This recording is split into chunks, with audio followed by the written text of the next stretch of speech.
All right. Welcome to a new episode of Off the Ranch, everybody's favorite Skinwalker Ranch unofficial podcast. My guest today is Jim Segala, or should I be saying Dr. Jim Segala? Welcome. Thank you very much for having me on the show today. I'm really glad that you've been able to put some time into your busy schedule to talk. Now, so in terms of our audience, we have, a lot of people that are fans of the TV show. We also have people that are deep dive fans of Skinwalker Ranch and the phenomenon. And then we also have a lot of fans that are on the experiencers group on Reddit as well. And so, you're talking to people that are actual experiencers, people that are non-experiencers, some casual people as well. So can you just kind of start out and give a little bit of introduction on yourself and your credentials? Sure. So I have a PhD in physics, and I utilize that, and I kind of went down the medical physics area, or I should say the biological physics area, which gives me the unique ability to look at specific injuries that are occurring in a very obscure way and trying to figure out what those things are. And that's how I originally got brought into a lot of these things. So the research that I did for my PhD and all the postdoc stuff I did kind of got me ready to look at these very strange illnesses and sicknesses that people have developed in these remote areas and kind of put a finger on what's going on. So that kind of got me brought into, so once I finished all that education, I got brought into research institutes throughout the country that people will come to with these problems and say, can you help us out with these particular things? Bob Bigelow was one of those. Bob Bigelow always used the institute that I was working for to figure out what was going on. So when he bought Skinwalker Ranch, he went to the Advanced Institute in Austin and said, can you guys figure this out? I got people getting hurt. I got people getting injured. So I was the likely candidate to come and try to understand that in the medical field. So that's how I got started in this whole thing. It's just right off the gate, people started bringing very interesting problems to me, and when I worked in the research institute, and from there it just snowballed. You were also a character on the original season of Skinwalker Ranch in 2019, right? That's true. So actually, prior to being on the show, I had done research in this area, and some of it specifically on Skinwalker for maybe 2 or 3 years prior to getting there.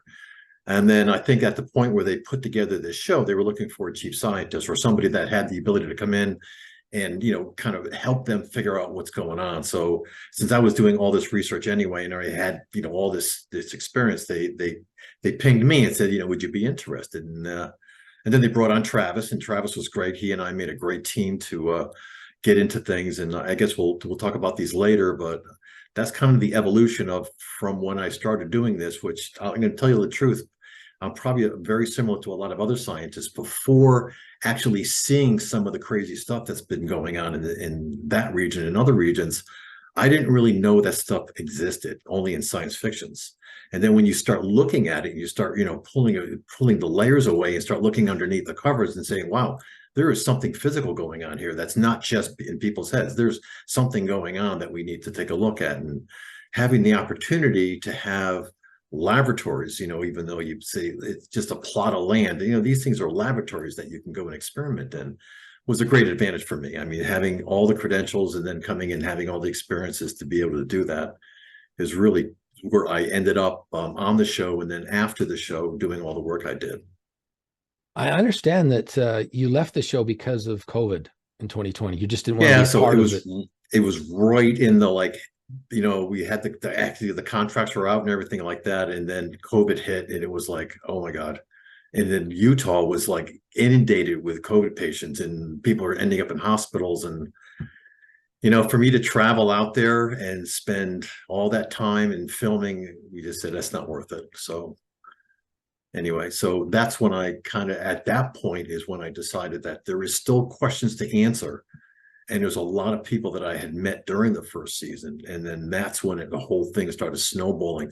All the post stuff that I did afterwards started to go crazy. And then, all the success that I had in understanding the phenomena actually didn't really start until after the show, after I left the show. Are you still collaborating with people on the ranch and the science that's going on there?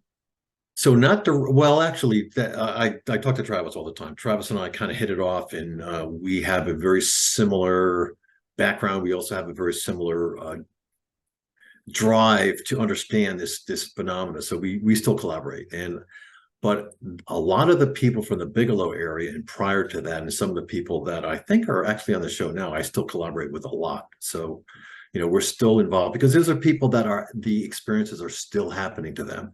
And it's all of this stuff, all the data that is being captured from all the people that I've met, plus all the people that they have contacts with, is just more and more data that I can use to kind of sift through and understand what's going on.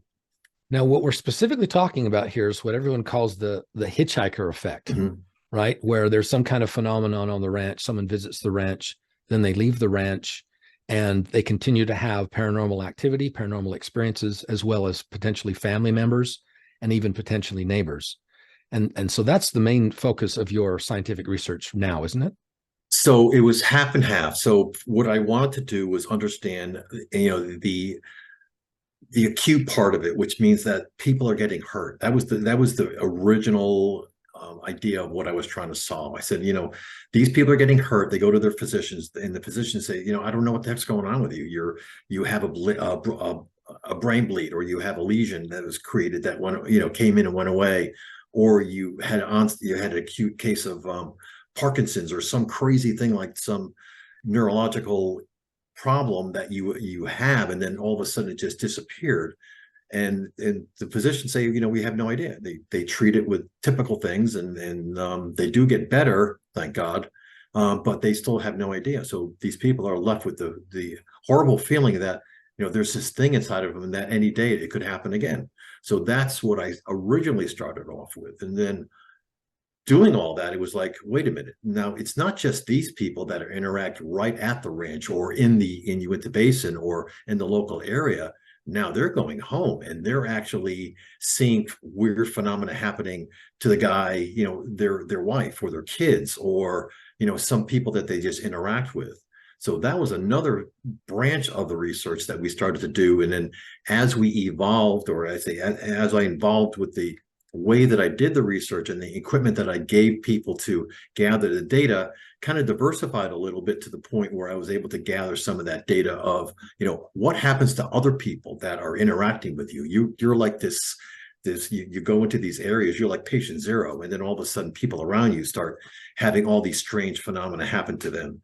And the problem is that they're really not understanding, because they don't really know what happened to these people. All of a sudden they get a strange thing happen to them, and then they mention to this person, they says, all of a sudden I started seeing orbs, or I started seeing this weird thing. And one of the problems that I found with this whole research is that really all the data is coming in anecdotally through word of mouth, for the hitchhiker stuff, where you don't have the first person contact with the actual person that's being hurt. Now it's the other person that's out there. And so that data doesn't flow in very easily.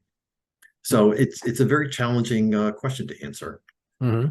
We're going to get into the science and all the research that you've been doing. You've got some amazing results.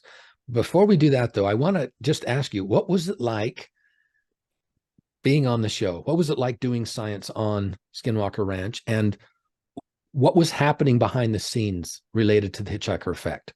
Can you talk about that?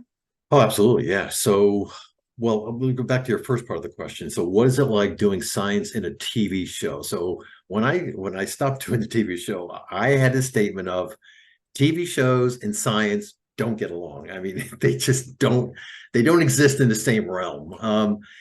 The producers, they were great guys. I mean, really enjoyed being with them. They have a schedule, they have a script, they have this, and it doesn't suit doesn't suit science, unfortunately. Science is something that you have to set up, you have to nurture, you have to, observe, you have to do all these things. And unfortunately, producers don't want that. They want to see flash, bang, bang, bang, all, rockets going up in the air. So that was good. So, Travis and I always were constantly frustrated, that we gathered this great data and then we never were allowed to talk about it or do anything about it. It was like on to the next thing. So I think another reason I left the show is that it was like it was a great place to do research. Skinwalker was a great place to do research, but it wasn't a great venue to perform the research. So doing it in a show basis was not the right way to do it. I mean, just it was not right. Bigelow had the answer, right? He hired scientists, he plopped them in there, gave them everything they needed, and they focused on it, and that was it. And that was great. Doing it during a show, it's like there's another agenda going on. You have to produce a show to get viewers, to get money, blah, blah, blah. So, and I'm sure the show was very successful and everybody, enjoys it. But as a scientist, it wasn't the best place to do science, unfortunately. But I had a great time though. Travis is a great guy to be around. So as you can imagine. And so what Hitchhiker Effects did you observe behind the scenes during your time on the ranch filming the show? So there was a lot of, getting back to the actual, what is this phenomena and how it actually works? The phenomena actually works with people. So you take all the people away and you just have a bare piece of land. The phenomena doesn't happen. It doesn't do anything crazy. You don't see anything. It's when people interact with the phenomena that you actually start seeing experiences happen. So, there's no spontaneous digging of holes when there's nobody there, but there is spontaneous digging of or holes when people are there. So we've learned over this time that when you have people interacting in specific areas that the phenomena happens to have a large presence in, then you start getting a lot of the problems. So when all of the cast and crew are there, you have a lot of interactions going on. Things are going crazy. People are interacting with this, call it phenomena, and then they go disperse, right? They go home, they go do their thing. And then, very soon after we started doing that, and now to this day, I still get calls. I haven't been to the ranch in a year, and all of a sudden I don't feel good. I get these incredible headaches. My ears are constantly ringing. My daughter's getting sick.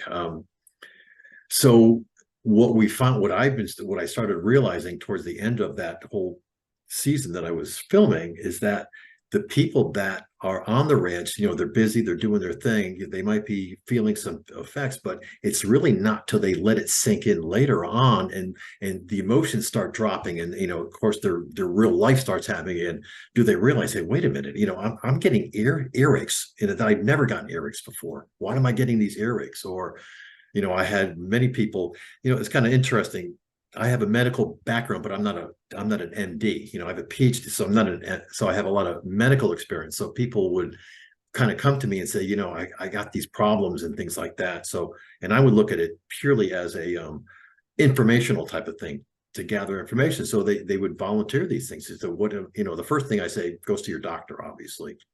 Mm-hmm. But the pattern was more, I have these strange things like, one person had their eye completely glassed over, one of their eyes completely glassed over, went to the doctor says, that only really happens if you are exposed to radiation and this always happened well after the fact of them being home for a while and dispersing for a while. And that's when that whole hitchhiker thing started to become a reality, is when you started seeing things like that. What about the infamous dark shadow figures at night? And just for everybody out there, that I just got to mention this because full disclosure here, I've had experiences on the ranch. When I was 11 years old in 1980, I saw a craft and a being. And then months later in my bedroom at night, a dark shadow figure appeared and came back multiple times. Now, I didn't have any health effects, but it was absolutely one of the most terrifying parts of my life, having that dark shadow. How often do these Hitchhiker effects include that? So that actually happens quite often. And everybody's different. Everybody perceives the phenomena in a different way. Some people actually see these objects. Eric Davis, who was one of the scientists in the Bob Bigelow era, saw and documented one of these things, and that's the way they perceive it. But he was standing next to somebody that didn't see that, and they saw it as a different way. They saw it as like like a one of those flight fright things where they just got really, really scared. But Eric actually saw something. So I think everybody perceives this phenomena in a different way. Your psyche, the way that your brain works, is a little bit different for everybody. So I personally have never seen anything, but most of the people that interact with these that are of a certain type, like Native Americans, they typically will report that they saw this entity. They saw something. And it was very strange that one of the several of the instances of people that I really didn't really meet, and they would report it they would report an interaction in a certain way, and then I would just ask. I said, by the way, do you have any Native American traits? Any lineage that is Native American? They say, yeah, I have a great grandfather or something like that. So it just seemed like there's a lot of the way your brain works, or the way your body is, in your genetics and everything, really depicts on how you perceive this phenomenon, how you react to it. So you might see orbs, you might see character, you might see these apparitions, which are these black images. You might see, you might just have these strange feelings, like somebody's like staring at you or looking at you. So it really depends on the person. So again, the data that I'm drawing from are maybe like 200 different instances of people interacting, two different, 200 different people. And it was very strange. And you can almost group them. If you look at, if you take somebody that's kind of a science fiction nut or something like that, they'll perceive it in one way. But somebody that's more of a, like somebody that's more like artistic type of person, they'll perceive it because maybe it's just how you're able to visualize things and how you're able to communicate things is depending on how you actually, the phenomena reacts to you. That's actually interesting, because I have a school teacher, a math school teacher, that has a lot of interactions. She's an incredible experiencer, and everything is visual for her. So everything she talks about, she says, we saw this, we did this, I saw something go across my bedroom at night. And anyway, so that is realism. I mean, you can't have that many people reporting that kind of thing without actually having to have some truth to it. That's very interesting. I hadn't heard that before, because my experience back in 1980 when I was 11, I was a big Star Wars fan as a kid, and the dark shadow figure that I saw had Darth Vader's helmet shape. Does that make, and I actually had a poster in my room of Darth Vader at the time. And as soon as I had the first experience, I tore that down. So there's a connection there. Now, Thomas Winterton has said publicly that his children has had these effects. Yeah. And they've never been on the ranch. Yeah, that's right. So how do you explain that? Tom and I tried to figure this out, and it's very interesting. So it was originally him, right? So it started out in, I think it was 1970, or I'm sorry, maybe 2017 or something like that, that he had his original first encounter.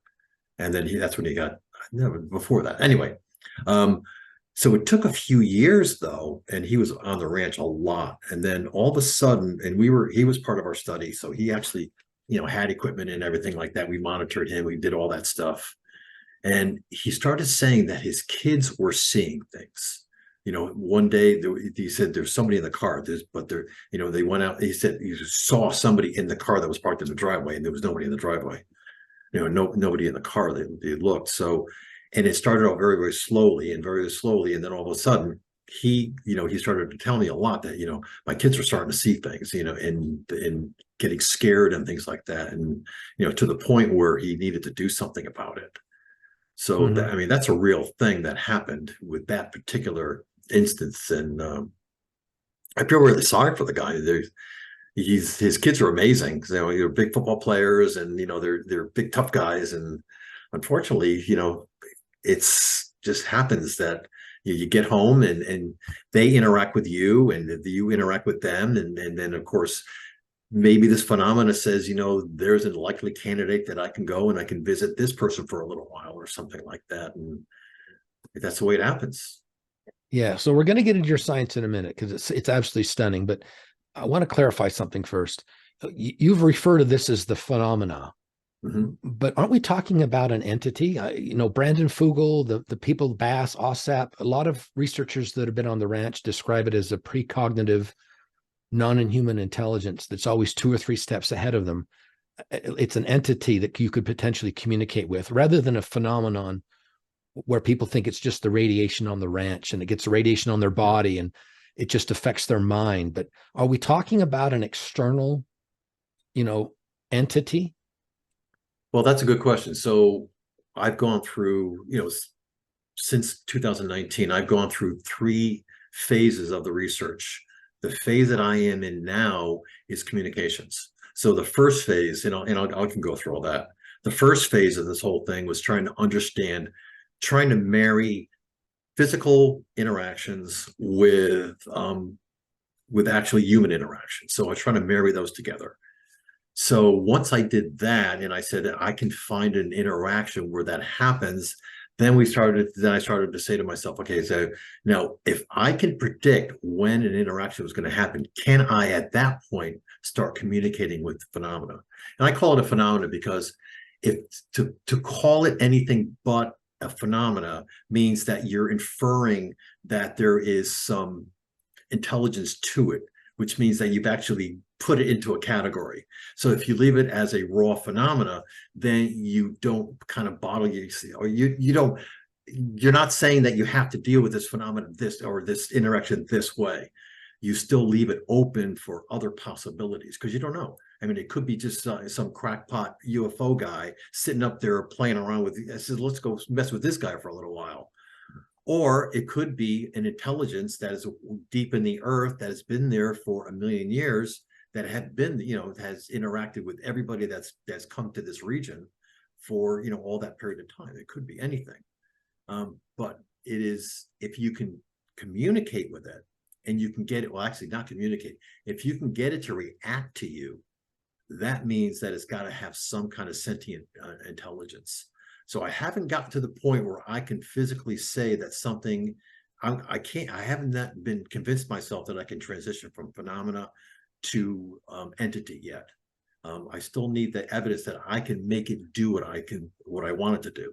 Meaning that at the time that somebody has these interactions, that I can only predict them, but then I can change behavior that would make it do something that it hadn't done prior to that. And that's what I'm looking for. Wow. Okay, if I can communicate with this thing, I mean, that's a whole new ballgame. Oh, absolutely. Absolutely. And maybe define a personality and goals and objectives. And, if you can actually communicate with it. So let's get into your science. You've got some slides, you've got some stats, you've got some results. Yep. And, assume that people don't even know from the very beginning what you've done. And let's see what you've got specifically about the Hitchhiker effect. I know you've also got some research that you're doing on trying to identify, gamma radiation, electromagnetic, gravity things with craft that potentially fly over areas. We can talk about that later, but let's talk about your Hitchhiker effect science. Okay. So, I mean, this is, I'm going to go through this fairly quickly. There's a lot of slides here, but I wanted to touch on a few of the slides that kind of give you an idea of what happened during the period of 3 years from 2019 till 2022 is when we ended this phase of the study. And again, the phase, so this is a little document. So actually this gets into the Cuba embassy stuff. So I'm going to get away from that for a little bit. So the idea of this whole study, I just want to give you a preview of what we're trying to accomplish with this, is that we had a situation in a area, Uinta Basin, which is something that's surrounding, like the Blind Frog Ranch and Skinwalker Ranch and that whole area. In fact, Blind Frog Ranch is up in this area and Skinwalker is down in this area. Actually, Blind Frog's here and Skinwalker is down here. And most of the phenomena kind of goes into this valley over here.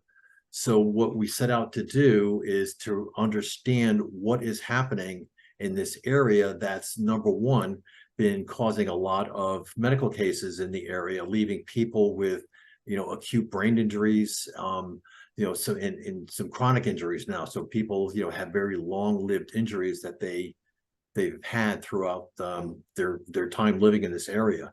And the study was to understand what has been happening to them and try to put some physical information behind this. So this is where we started our investigation.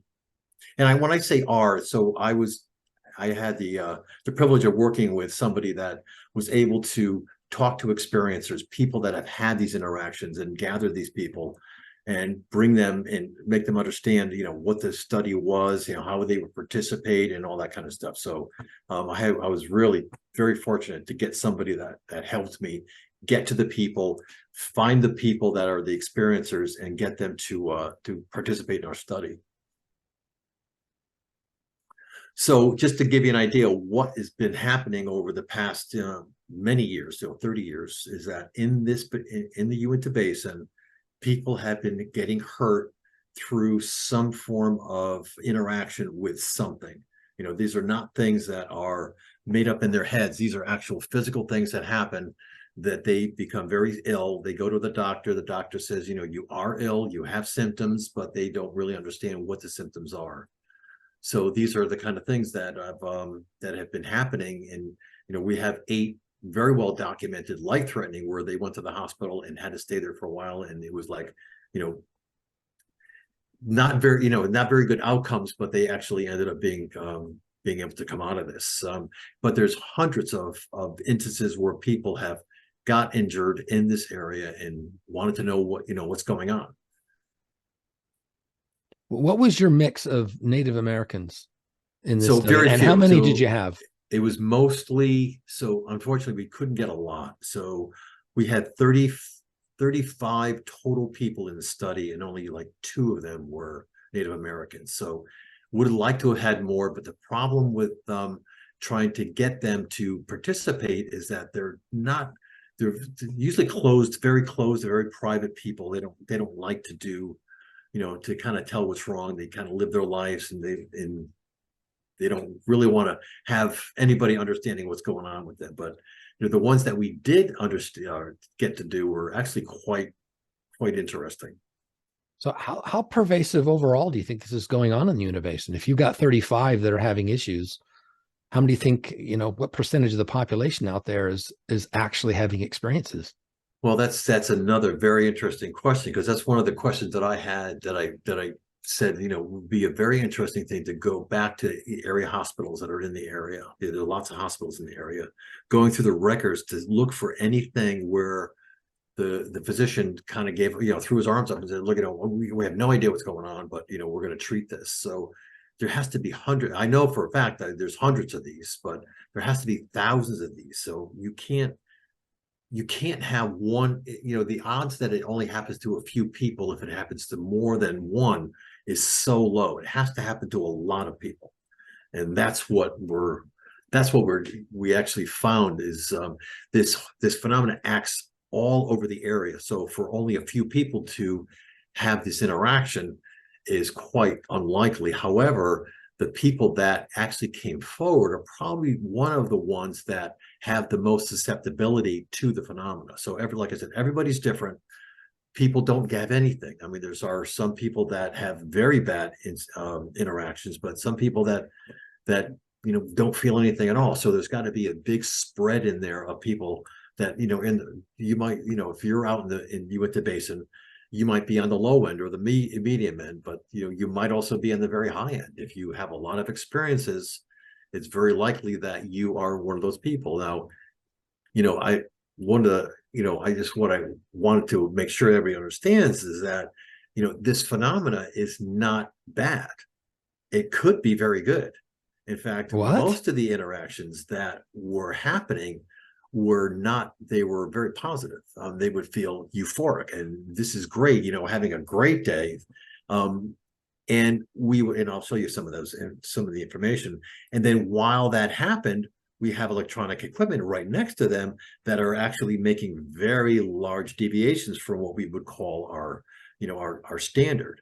So, you might think that this is, in TV shows, and I don't want to downplay, any effort to make money as a TV show, but TV shows want drama. Drama is based upon people like going, run. But the truth of the matter is, a lot of the interactions that this thing has is not bad. There are a lot of interactions that are not very good, but a lot of the times it's good. So, that whole idea that this is a bad thing, I hope nobody really believes that. That's great to hear. That's the first time I've heard that. Most people associated with the show try to describe it as demonic. And you're saying it's mostly angelic. Well, I think that if you look for the bad stuff, you're gonna if all you're thinking about is the bad stuff, all you're gonna read is about the bad stuff. But if you say, well, wait a minute, is there good in there? And you step back a little bit and be subjective, you find out, wait a minute, this person actually had this person, got better because of it. Or, anyway, it's the data that we recorded. It's all, and I'll show you how we did it. It was actually, the way we did it kind of leads to the fact that, you can't just assume that this is a demonic phenomena. Wow. Okay. Let's see your raw data. Let's see it.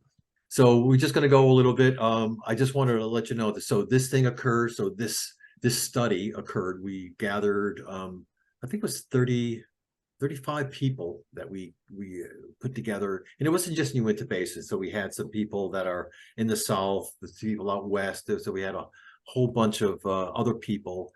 And then what we would ask them to do is that we had a website that was available to them. We would have equipment placed in their local presence, right? So either in their house, their kitchen, on their person or whatever. We had some, devices that would record the environmental signals. And then we would ask them if they have any, what they call, experiences, to come to the website each day and document what happened. Like, today I had a great day, or today I saw I saw an object float across the sky, or today, I saw a UFO, or, something like that. We had a lot of this. So over the 3 years, we had maybe 30, I think it was 36 people that were actively doing this. Some, maybe 5 of them, not so much, some were that didn't do much, but a good majority of them did a lot. So we collected a huge amount of data. I had 600 interactions that were documented and correlated with some type of change in the environmental signals.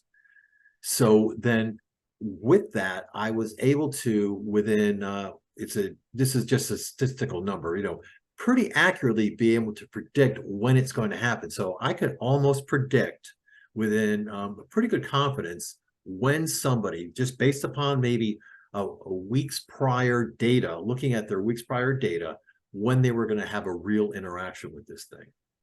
And it got to the point where we were fairly accurate enough to actually not warn. We never warned anybody, of course. We never even told anybody what the data was until well after the fact. We were able to predict when it was going to happen to a pretty large degree. Wow. And like I was saying, when you start doing that and being able to do that, now you can start talking to the thing. And that's now the next step that we're in. Right. So anyway, so let me just make sure everybody understands. So the phenomena interacts mostly with people. I just want everybody to understand that, mostly with people. The area is great. Skinwalker Ranch is great. It's got a lot of notoriety, but you don't have people on there. You don't have any interactions. I mean, so it has to have the people there. So that was big. There seems to be a contradiction. So it's mostly in the upper area of the Uinta Basin is the most stuff. So we had devices all throughout there and some on the lower stuff, but most of the goods interactions, the one that correlated with actual phenomena in the environment, all happened up in that region. And there's a thing called ley lines. Are you familiar with ley lines at all? Yeah. Oh, yeah. If you look at the ley lines in that area, they actually go down through, if you don't mind, I'm going to go back to the map real quick. So they go down through here. So the ley lines go down through here. And just for everybody to understand, ley lines are kind of the the flow of this energy from some point to another point. So they're actually like a highway of energy. You want to call it, I don't know what you want to call it. It's just phenomena energy or something like that. So, I'm not saying that it's part of that. All I'm saying is that it's just very strange that we found that it all is in that area, and then other people have identified that as the ley line area. So it's just very coincidental. Wow. So what we found is that the phenomena can be positive or as well as negative. I mean, and it depends on the situation, depending on what you will find. For instance, one of the instances that we had, hundreds and hundreds of these interactions that we documented. One of the interactions was interesting. One of the people went up into the Uinta Basin, found a cave, and chipped off one of the crystals, brought the crystals home. As soon as they got home, there was incredible activity on the device, and they had, very bad dreams. They had these apparitions. They had really, it was horrible. They went through like 3 or 4 days where they just didn't know what was going on, and it was incredible for them. They decided to bring the crystals back. Once they put the crystals back, they got home, and everything went back to normal again. What cave was that? Was that the cave in White Rocks? Because I've been in that cave in White Rocks. So specifically, I was never told exactly where they were. There's a lot of paths up there. There's a lot of cave systems up there that these people just go hiking every day. Every weekend they go through this. But I can get that information if you'd like. Okay, yeah. Actually pretty interesting. So that's very interesting. So it could be positive and negative. I mean, when they came back, they felt euphoric. So they felt that they did. So, their baseline is that they know how they know how they normally feel. They came back, they put it together. They didn't know what would happen. And all of a sudden they just started feeling much better than they had before. So it was almost like the phenomena was rewarding them for putting back these crystals that were important to them. So that was actually a pretty good data point that I looked at that and said, you asked me about this entity. Maybe that's a clear indication that there is an entity out there, somebody that, is some sentient entity that's saying, thanks for bringing back my stuff. Wow. But that was actually a very interesting. Now that's one, we had 600 of these type of things, but nothing. I mean, those kind of things are like maybe, half a dozen of those caliber. A lot of them are lower caliber, but science is based upon the low caliber stuff, not the outliers or the edge cases. Right. So, but that was actually interesting.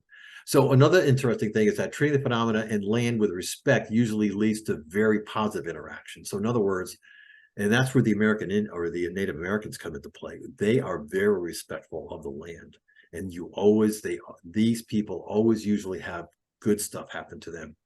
Now, I know that, for instance, some of the TV shows that are in the area tend to not respect the land as best as they can. That's a very politically correct way of saying that. And then it leads to, bad stuff. Wow.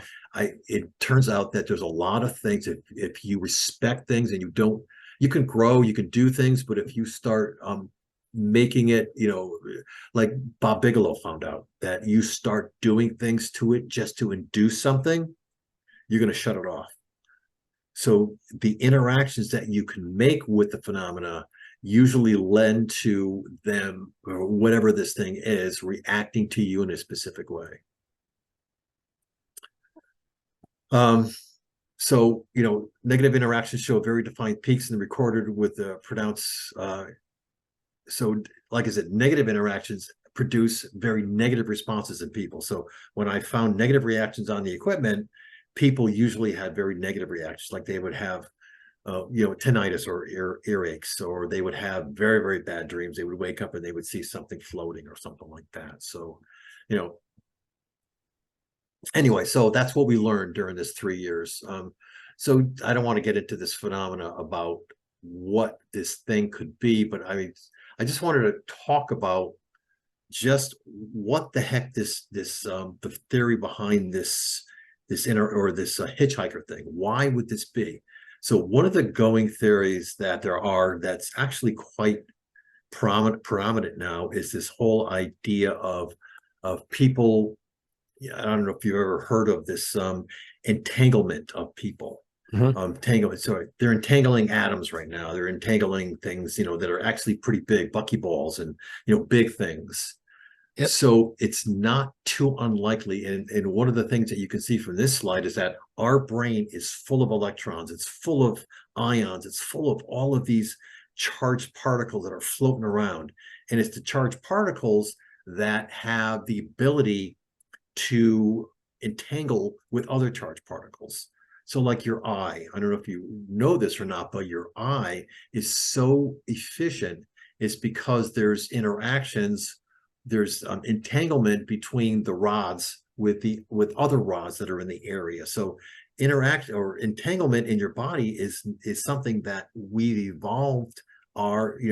Nature has evolved for us, and we use it in our bodies to make things very, to enhance things. So our vision is based upon this whole idea of entanglement. A lot of the accuracy of our vision, the way that birds navigate through using these magnetic fields is something that is it's an entanglement phenomena. You're talking about quantum entanglement, right? Quantum entanglement, yeah. So spooky action at a distance.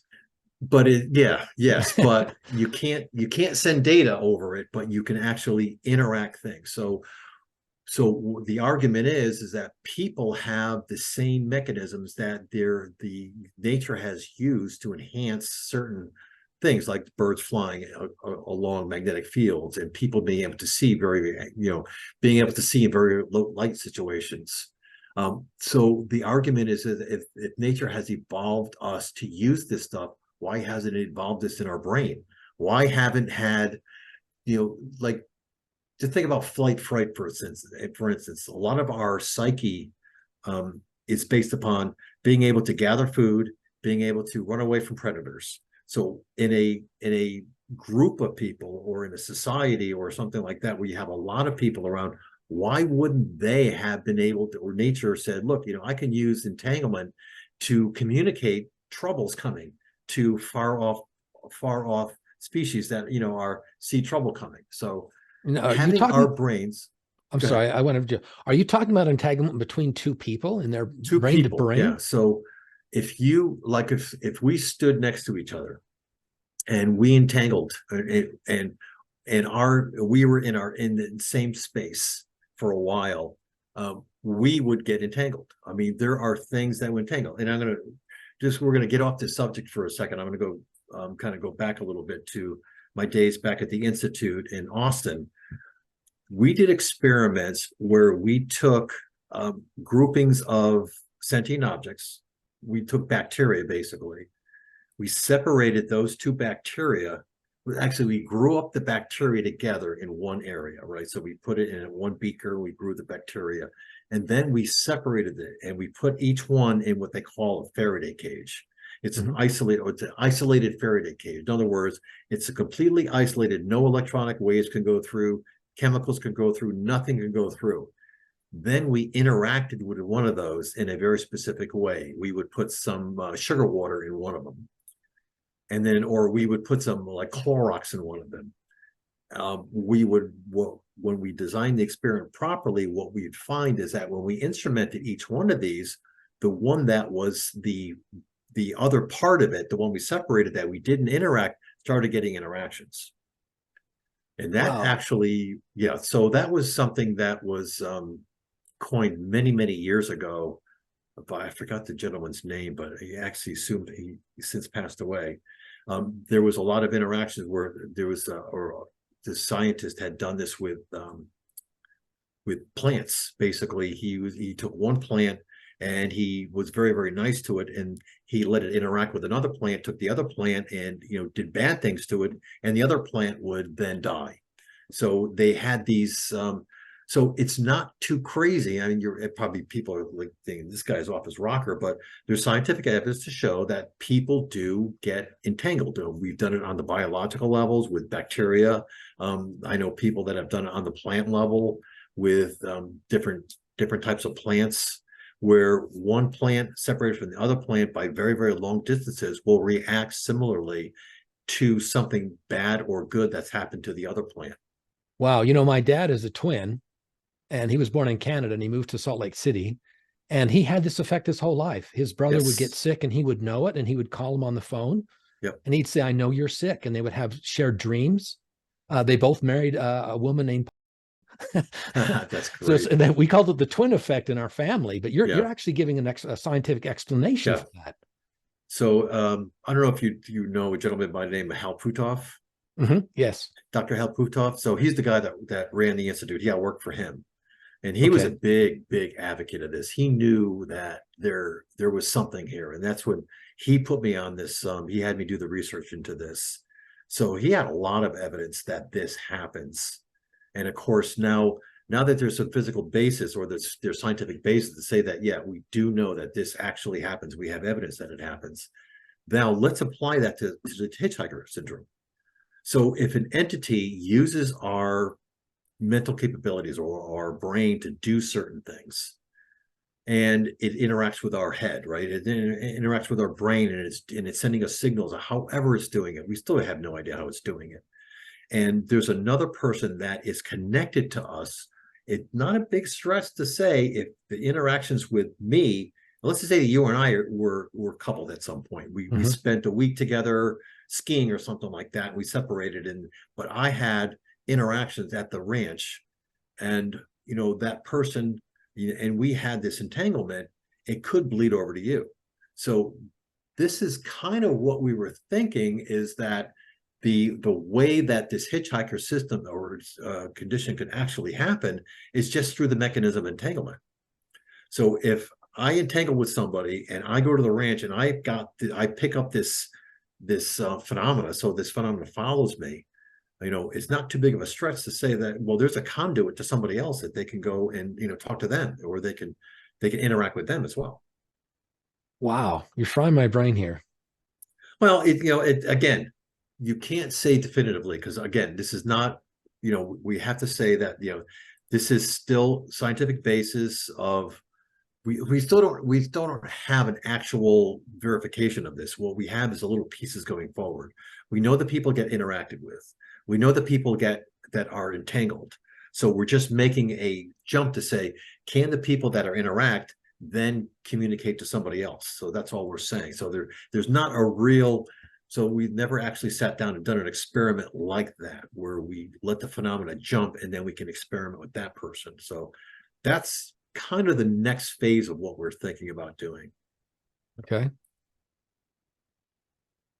So let me go forward with this. I won't bore anybody with this, the neurological stuff, but this gives you a scientific basis of why two people would interact with each other and be coupled with each other. It's quite an interesting phenomenon. So it's not something that, it's not pseudoscience. I mean, this is actual science, and there's papers all over the place for this. The Russians love this because the Russians thought that this would be a great way to communicate, just with oh, that, have you heard of the remote viewing? Yes. Yes. That's very much in this area, because Oh, wow. Dr. Puthoff was a big remote viewer, right? Uh-huh. And there has to be some physical basis how remote viewing works, because it's been proven remote viewing is a lot better than 50% accuracy. So Oh, absolutely. Absolutely. So there's a lot of research in this. You say there's a lot of like peer-reviewed papers on this. So yeah, in this particular area, not specifically on the phenomena jumping to different people, no, but this whole phenomena about people entangling with other ones, absolutely. So going from bacteria entangling to people using it for remote viewing or anything like that. There's a lot of peer-reviewed papers. I wouldn't say peer-reviewed; most of it's in the archives, but a lot of research has gone into this and been documented. Okay. So it's not a foregone conclusion. I mean, everything is still You know, it's a quantum mechanics is a great theory, but there still might be something underneath it that completely disproves it. So you never Yep. really in science, you never really know what the hell's going on, right? Yeah. Yeah. Sorry. Sorry about that. Um, so basically at this point, gets us into the actual what did we actually do with these 35 or actually 37 that's 37, I forgot the number, 37 people that were all over the United States. And what we did is that we made a few devices. What we were interested in doing is saying people interact with, you know, my argument is that a person is the best scientific instrument there is on the planet. We have so many sensors. I mean, trillions of sensors all over the place. However, we're the worst interpreter of the data. We have such great imaginations. If you, I mean, all of our, everything goes crazy, right? But we're amazing receptors of crazy stuff. And that's why we are so interactive. Cows are actually big. Dogs are really, really good because if, you know, dogs are the first to go crazy and start barking, right? They're very, very attuned to this kind of thing. So what our argument was is that we said, look, if we have a person that's interacting and has an interaction with whatever it is, a phenomena or whatever, if at the same time we can record something in the environment that has changed from what we call the normal, then we know that whatever happened to that person was induced from the outside and not something that they made up in their heads. So that was the whole idea of the study. So in order to do that, we built these devices and we gave them out to people. So it's mostly, you know, maybe this guy over here, this one over here, this black, or this one this is the one that actually went in the ground. This actually got put in the ground and recorded things and stuff like this. This is the one that went outside to look for UFOs. That's the one that actually was out there looking around.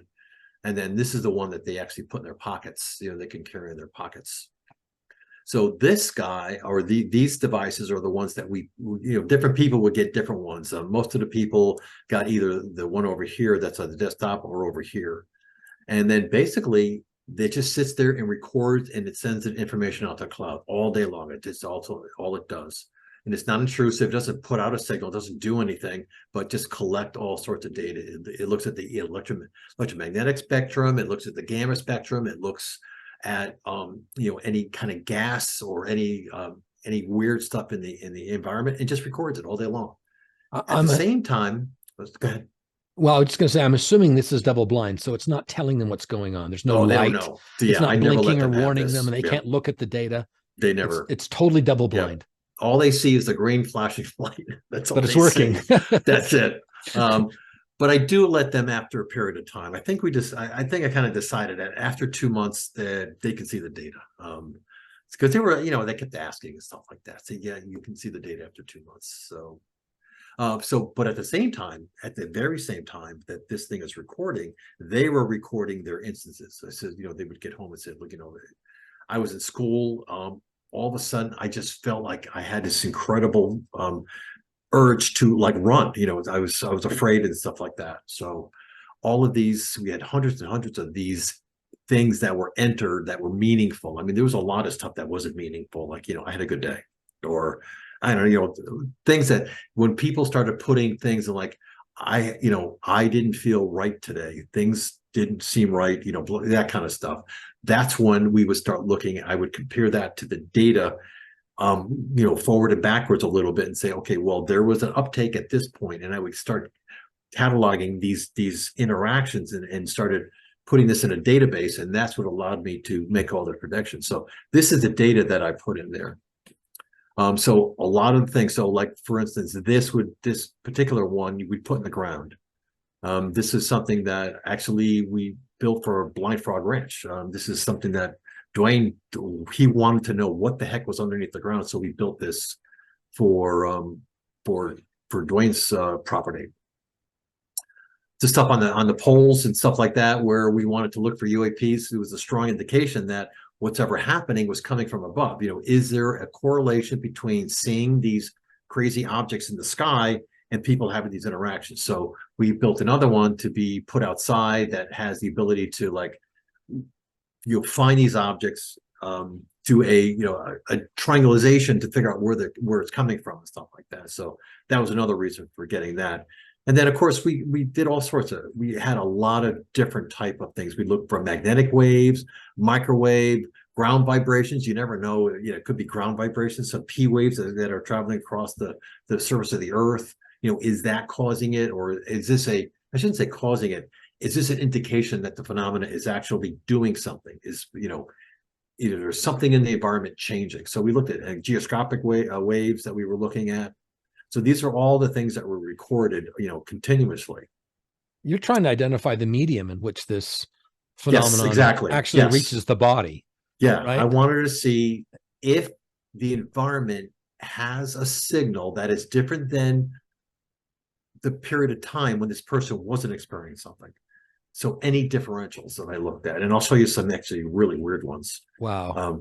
So this is the one that they carried on them, just putting in their pockets and stuff like that. It wasn't as powerful, didn't do a lot, but it actually, recorded a lot of cool things. So, all right. So then getting onto the, what is this data? So this is the website that these people would go on. This happens to be my unit. I can't really share other people's units. I have some data from other people, but this is just my unit. So you can see that it sits there all day and just monitors. This happens to be the gyroscopic data, and it just sits there all day just collecting data. And then these are all the pages of the website for people to get in. They go in, they can enter whatever information they want for the day. They can look at, anything going on and stuff like that. So and then they would be able to go into here and look at, 2 months behind them of data that they were able to see. Now, are you still doing this study, and can people get a device themselves? So we ended the study, I think it was about 6 months ago. We stopped. I should say I stopped it, and now we're transitioning to the next phase. So we're building different units now. So the whole rationale behind this was that we collected data from a certain group of people that we felt were a good representation of what we felt to be the people that interact. Gathered that data, and we said, okay, now given this data, what would we now build to take it to the next level where we would start interacting with this thing? So now we're starting to incorporate outies, instead of just innies where we're just recording. Now we're going outies where we're actually saying, oh, okay, when we get this signal, what if I then echo that signal back and I put some noise onto it, or I put some will it come back like that? Things like that. Wow. Are you looking for new people to add to the pool? Actually, yeah, we right now, we do have 2 people that are actually going to be starting up very shortly that have, definitely found some stuff on their property and things like that. But yeah, we're actually looking for the next group of people. And of course, the people that were in the first one, they're very excited to do this again. But, it's the kind of thing that I want to do this I want to do this right. We answered the first question. And when I say I answered the first question, we answered it to the point where we have a certain level of confidence that we had the right answer. It could be wrong, but we have a certain confidence. So we're like N%, but it doesn't mean that we can kick this study off again to further get other demographics, other people involved in this thing, so we can further and get better data. It's like when we want to learn how to spot, we want to learn something, right? We read a book. But if we want to really diversify and get more information, we read another book from another author on the same subject. They might have a different. So it's very possible that we could kick the same study off maybe in a different area or in a different way with a different demographic of people, somebody that maybe not in the basin, or maybe somebody that, people that are, you said you had an experiencer group. There's an experiencer forum on Reddit that I'm involved with. Yeah. I'm not a moderator, but I'm on that, and I'm sharing my own experiences on there. And yeah, I can help you with that. There's a lot of people on there that are having very profound experiences in their homes all over the country, all over the world. And if they can actually contact you and get one of these devices, they would love to do that, because it helps validate that it's not their imagination. That's really true. I right? mean, And they're getting, I mean, they're getting orbs, they're getting craft, they're getting shadows. Some of them are capturing these on video as well. We've got some people with some webcams that get stuff like that as well. So yep. that's fantastic that this is opened up for them. Okay. And you brought up a really good point on about this. Every single person that added themselves to this study, their thing is that what the hell's happening to me? And they're Right. petrified. I Right. am so scared. Is this going to happen again? And then they said, wait a minute, is this going to happen to my kids now? So that's what got me going in the beginning, is that I felt not even, not, I don't want to say felt sorry because that's kind of demeaning, but I felt as though science owed them an answer. And just to have the attending physician say, I don't know what it is. Here, take these, take these pills. Well, the other problem is if they're already talking to a psychologist or psychiatrist and they say, I saw a shadow figure at night, they're not trained to actually say, hey, there might be a scientific basis for this. It may not just be in your head. There's Yeah. people on medication who've been given diagnoses of psychosis when in reality, it could be just this phenomenon, right? Yeah, absolutely. And Yeah, people want peace of absolutely. mind.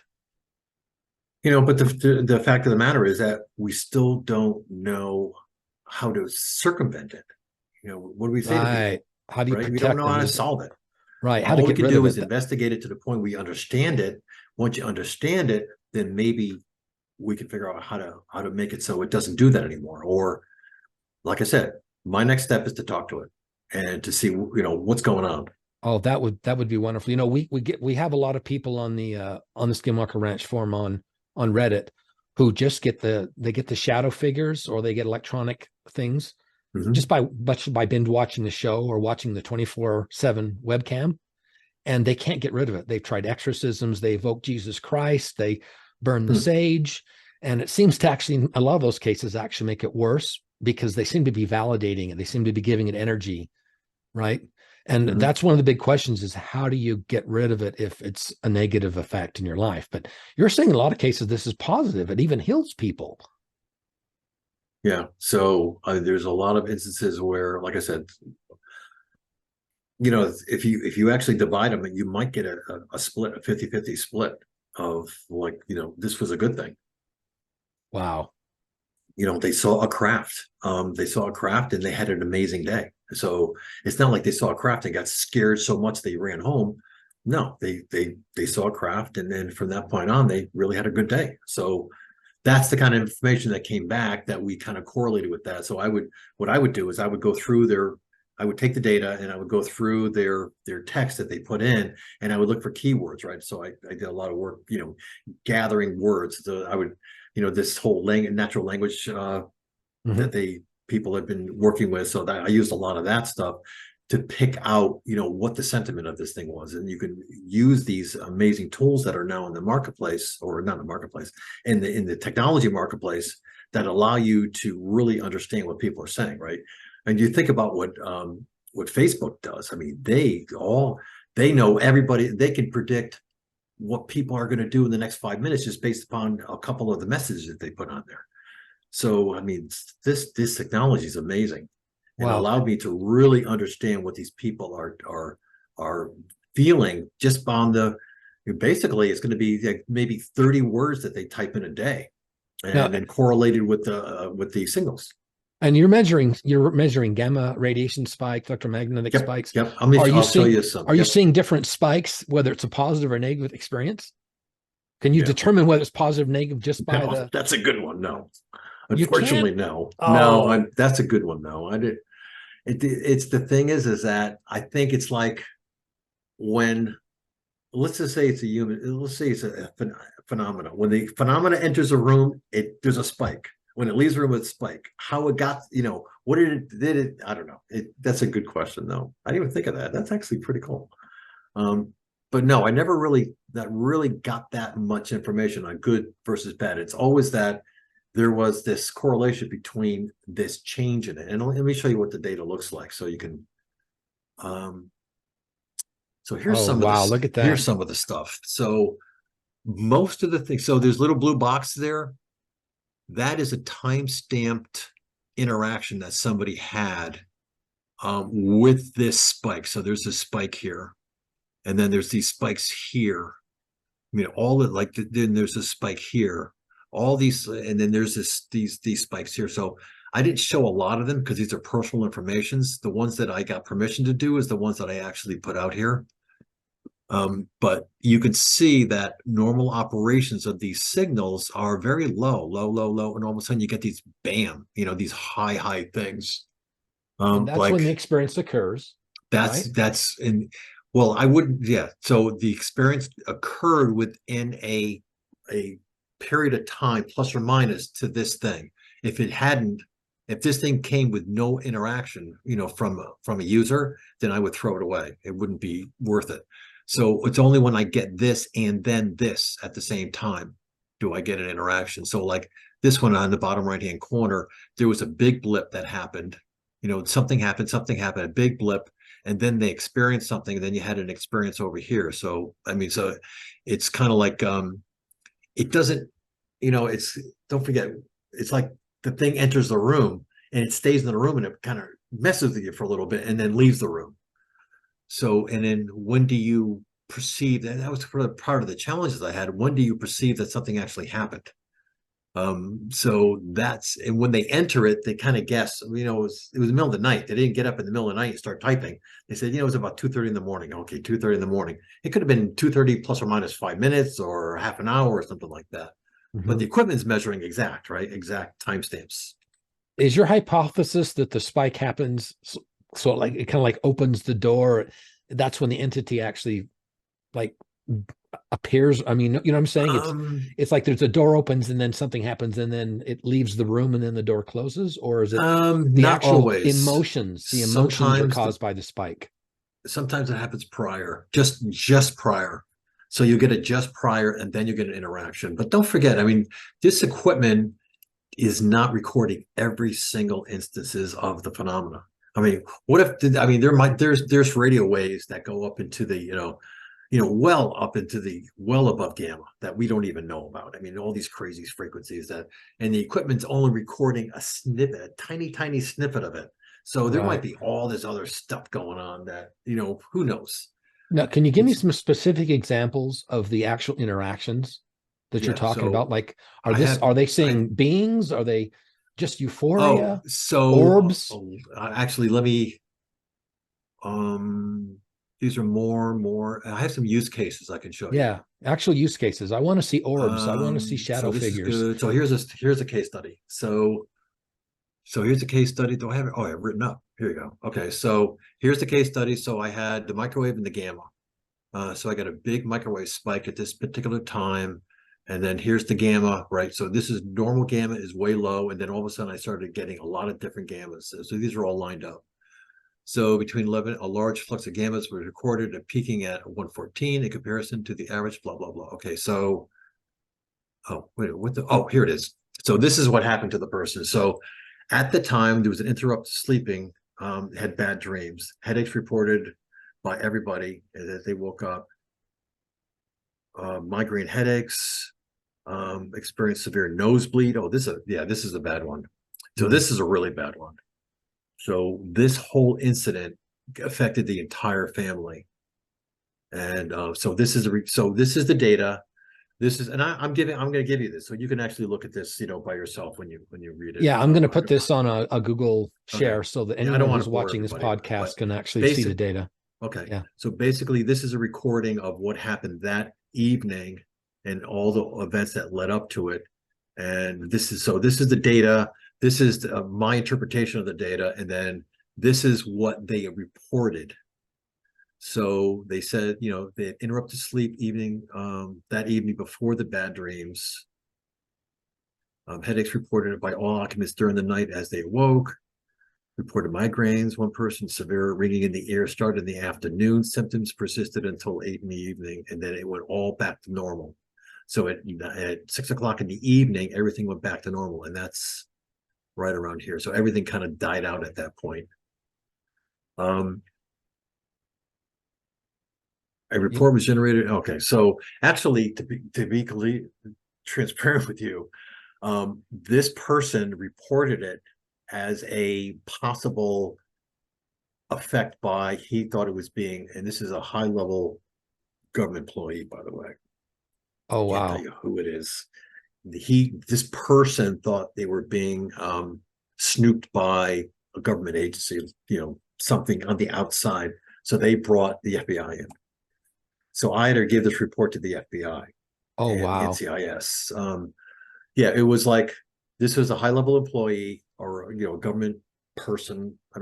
Can't tell you who it is, but they had this incident. They had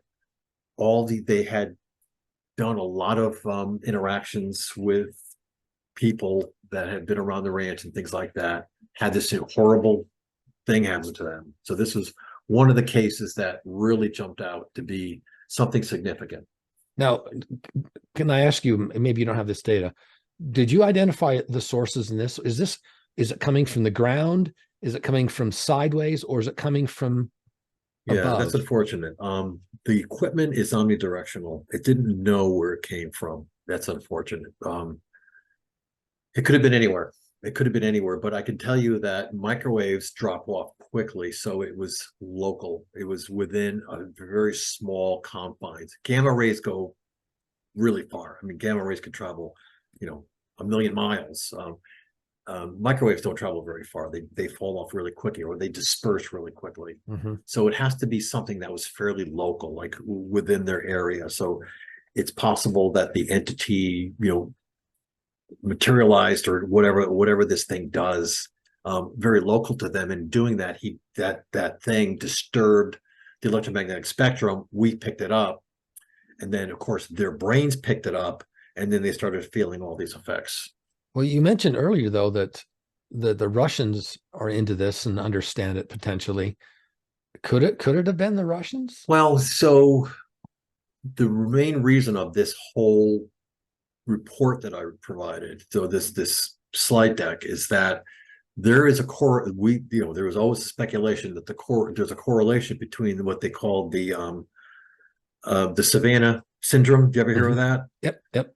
Which are people that were neurologically affected by some outer phenomena, something. They thought it was noise to begin with, and they said, okay, well, it's not noise. And then there was a study done by, and I have all the data in here. There was a very detailed study done. They said it was definitely done. The interaction that happened that made all these people, get the earaches and get the nosebleeds and have all these bad interactions was radiation based. So it was going to be in the higher level radiation based. So they definitely classified it as gamma ray radiation. And from human, it could have been human created, right? Could have been used. So that's what they speculated, because it was all at the State Department, right? It was all at the embassies. Yeah, exactly. So there was a speculation, and then I got called in to say, is there a correlation between with the work that you're doing to say that you have people reporting that they're getting interactions and they have all these problems by some neurological problems. When neurological problems usually are caused by some kind of wave, some radiation wave of those nature, right? Bleeds and lesions and things like that. So they thought there was a correlation between them. And that was the impetus to do this particular report for them, or to give this presentation. So, Jim, what you're talking about right now is, I think, a little bit different than the Skinwalker Hitchhiker Effect, but it's very disturbing for experiencers, I think, some of them, because a lot of them feel like it's the government that's messing with them, not non-human intelligence. Yeah, but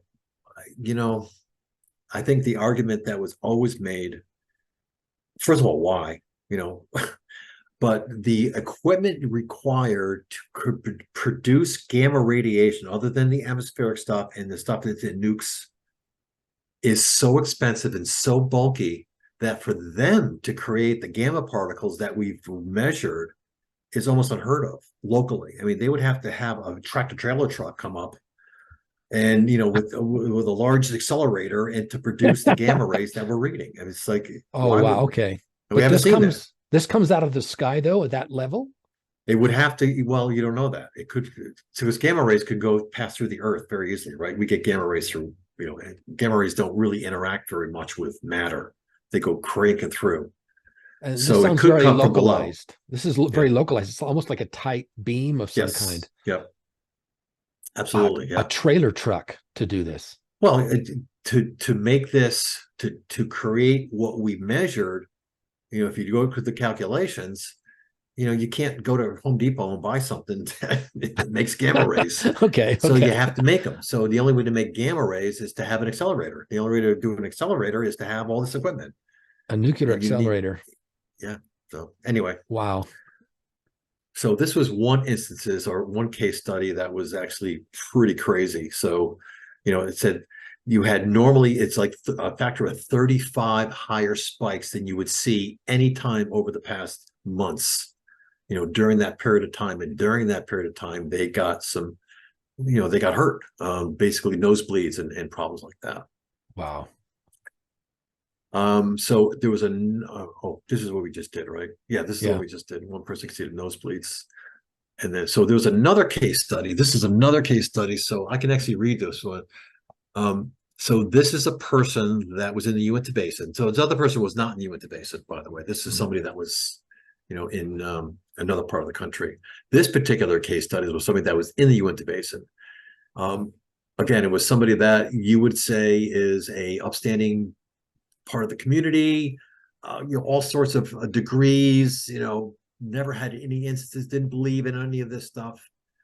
Started having problems, started having interactions, starting being, I guess you could say that they became an experiencer because they started experiencing crazy things. What crazy things?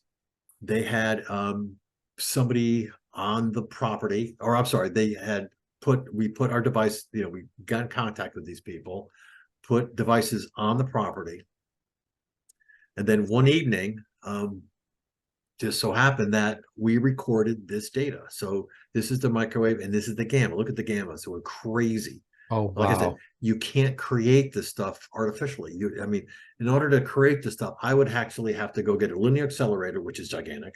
And I'd have to, point it at the house.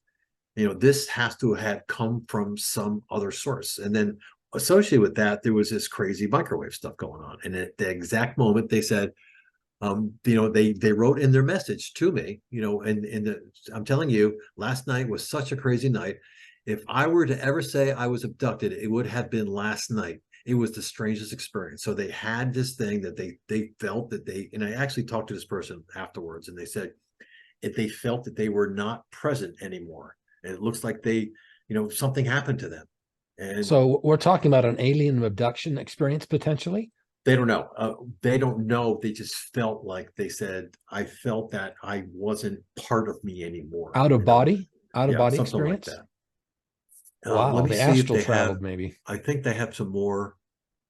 So let me just say, so there was a large influx of gamma recorded at that point in time.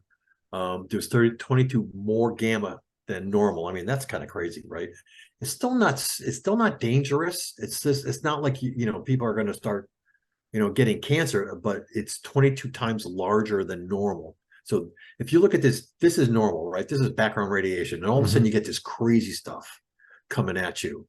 So this is like 23 times more gamma than what is normal. Because we have gamma stuff coming down on us all the time.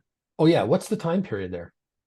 So this is where my cursor is 11 o'clock. This is 1 o'clock. So this is over a period of what, 2 hours? So I think it's better here. So between 2200 and 3 o'clock. So that's 5 hours. Wow. So you started getting it started going up, up, up, up, up, up. It went to a peak at 22, 23 or 11, 22. And then it came back down again. Now, if they'd never had an experience before, why do they have Never. the device in their house? No, so they had experiences not like this.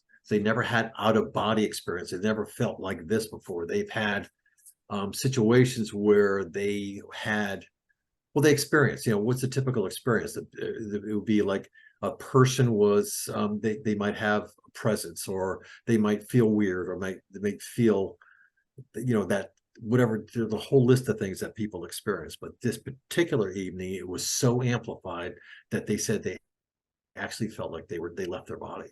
What about shadow beings? Have you got this particular person, I don't know. I'd have to look it up. I don't think this particular person actually saw material objects. It was more feelings. It was more like I felt like there was somebody staring at me. I felt like there was I'm pretty sure that this particular person was in that. Okay, so they were feeling presences first. That's why they got Yes. the device. Yes. And then after some period of time, they had like a 5 hour They out had a of 5 hour body, stretch, right? potentially abduction experience Yep. that might come out in a regression. Yeah, I don't know. I mean, that'd be interesting, right? To see what they were actually feeling. We didn't do that, but that would have been actually quite interesting to actually put them under and see, can you explain what happened? Yeah, 5 hours is a long But time. again, you have to realize that, well, what I realize is that your body all along, or your brain all along, is trying to make sense of all this, right? Yeah. It's trying Oh, to yeah. rationalize. It's trying to bring everything down to normal and explain it in a rational way. So, if for this particular person to say that they felt like, they got abducted, it's like pretty significant. I mean, nowhere in the history of this person they ever got to that level. I think that. So it interrupted sleep after midnight, felt disoriented and confused. So, I mean, that's like, that's like bad. I mean, you wake up disoriented and confused, like, I don't know where I am. And Jim, I've had these experiences. I've had these experiences as yeah, well. I think there's a lot of people out there that Yeah. that just blow it off and say, oh, I got to be crazy. There's something wrong with me. And maybe they call their doctor. Maybe they just say, screw it. I'm going to go to work, and whatever happens, happens. Yeah. And the problem with me is it's that presence. You feel a presence, you feel Yeah. an entity or entities. You don't see anything. I've never seen anything. I've never seen a gray or a mantid or anything like that. But I felt Right. Most of these presences. people feel that, right? Yes. So, Okay. right. And you're measuring it.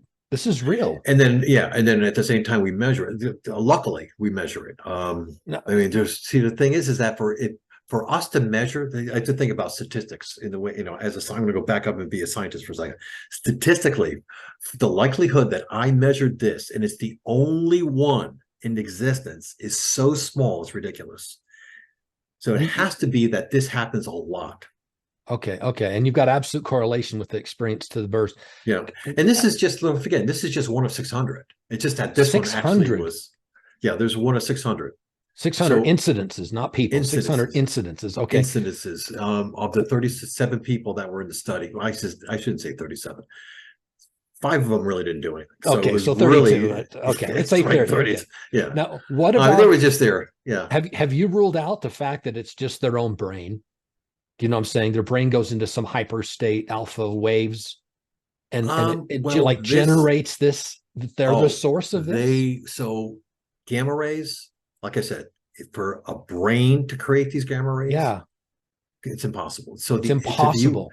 if you add up the energy, so if you, again, put my physics hat back on, if I go up and I add up the energy that was released during this, and if I say that this is just my little sensor, because gamma rays are like this flood, right? If you go and you add up how much energy would have to have been released by a source, so my little tiny sensor would pick up this little tiny bit, it's like astronomical. It's like a gamma ray burst of like NASA would have picked it up.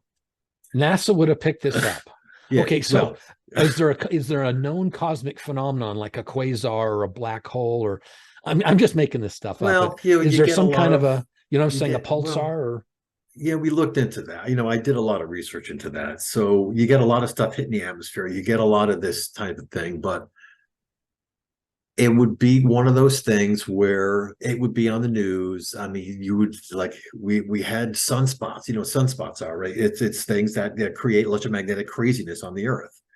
We would have had reports of that, but we so didn't this get is any hyper reports of local. that. This is localized. It's not the neighbors. It's maybe not someone in the same room.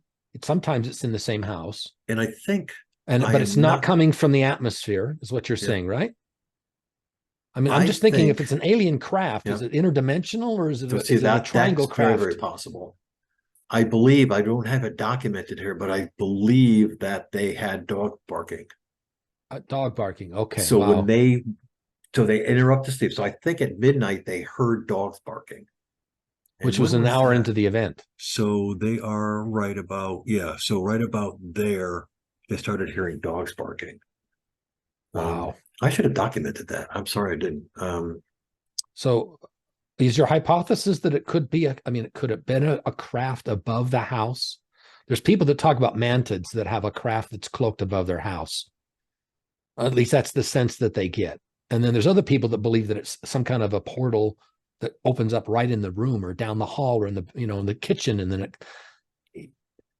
Yep. I'm just thinking about this ball and like the Yep. Terminator, there's this like this ball of this phenomenon, right? So Travis and I have a theory. It's a crazy theory, but Okay, let's hear Travis's theory. well, it's kind of like shared between us. So I don't Okay. want anybody to ridicule him without ridiculing me as well. Okay. So a lot of these UFO spottings don't really have any shape or form. Right. It's very possible that these are just the openings of some, be it wormhole or some interdimensional tube or something that is used by some distant alien population to kind of see what's going on here. So in other words, if I was to put something on the moon and I want to monitor it, well, I wouldn't put anybody there and monitor it. I'd have a telescope or something that would look at the moon and kind of so I could figure out what's going on. So it's possible that there is these wormholes or these things out there that so you're saying that if there are craft involved, that it wouldn't be like craft going between solar systems. It would be some kind of, they're on their planet and they're somehow able to focus some kind of an energy and exactly open a right. dimensional thing on our planet. Right. Okay. Wow, that makes and then the a mouth lot of the of sense. wormhole opens up on our side, and maybe that's what we see up in the sky when you open up a wormhole. Anytime you do something like that, it's energy has to escape somehow, right? I mean, it's so much energy to do that it has to escape somehow, and maybe you get a little light particles that flying off it that we see with our eyes. Like orbs. Is orbs, exactly right. Orbs get created. So nothing is completely efficient in energy. You always lose energy. Your car loses energy, right? Heat and noise and all this energy flying out. So it stands to reason if somebody was able to spy on us from some other galaxy with this thing, and it was basically just like this, I keep saying this wormhole that was opened up between the two places. We might just get a little spot of it, and maybe we're picking it up on the devices. Well, you're getting this spike. I mean, this massive gamma radiation that NASA would detect if it was some kind of celestial object. If it was global, right? But if it was global, but this is like hyper localized. We don't even know how to generate that. Oh, we would have no idea. Yeah, is there anyone that could possibly generate like a ball of this gamma radiation in somebody's house? Well, yeah, I mean, you have people. Satellite. People think that's a satellite, or it's you could do it in radiation oncology departments. They do it all the time, but these are massive machines, and they need a lot of energy. Right? These need. So it really matches up with the portal, the wormhole idea. Well, we threw that around for a little while. Okay. And it kind of made a little bit of sense. I mean, so when you get into the details, it's kind of interesting. Well, your next phase, you're going to start to interact. You're going to start sending signals back. You're going to get a gamma spike, and you're going to send a gamma spike back of some kind or something. You're on the verge of something big here, Dr. Segala. Well, and then, of course, I just want to show you some last stuff. So in that area, these people have recorded a ton of UAP interactions. So you can see some of these things. It's like this particular interaction happened. Dogs, by the way, dogs are amazing. Dogs interact because don't forget, dogs don't have our intelligence level, so they can't rationalize. So they get scared right away. So in cattle too, in horses and stuff like that. Do you think that they see the UFO? What do you think a dog sees? They might not see it, but they can feel it. So whatever signal's coming out, cows are susceptible to radiation. Mm-hmm. So if there's radiation in an area, they will get scared. I mean, that's proven. I mean, that's something that we know happens. So let's just say that there is this UAP out there, and it's like, maybe this is the opening of a wormhole from some other galaxy, or maybe it's a craft it's leaking this gamma radiation. Boy, you're freaking me out here, because I saw a craft on Skinwalker Ranch with a being in 1980. It's very, very possible that if any animal was in the area, it's very possible that they felt this thing because, like I said, when something of this large of magnitude of energy comes into an environment, it's gonna radiate. It's gonna do some weird stuff. It can't be perfectly cloaked. It's gonna have a little bit of leakage here and there. Okay, And so this is maybe what we're picking up. I've got a hint for you. Okay. So here's was my experience. It was right on the fence line with Skinwalker Ranch, directly south. There's just a barbed wire fence. Yep. And I was riding a horse. And what astonished me about the experience was the horse was calm the whole time. And here's what happened. I'm riding the horse and I'm going near the corner of the property there. There's the gulch, in Skinwalker Ranch, there's a gulch that kind of does an S there. And I started to smell maple syrup, like pancakes and maple syrup, a sickly sweet maple syrup smell, which kind of lured me into the area.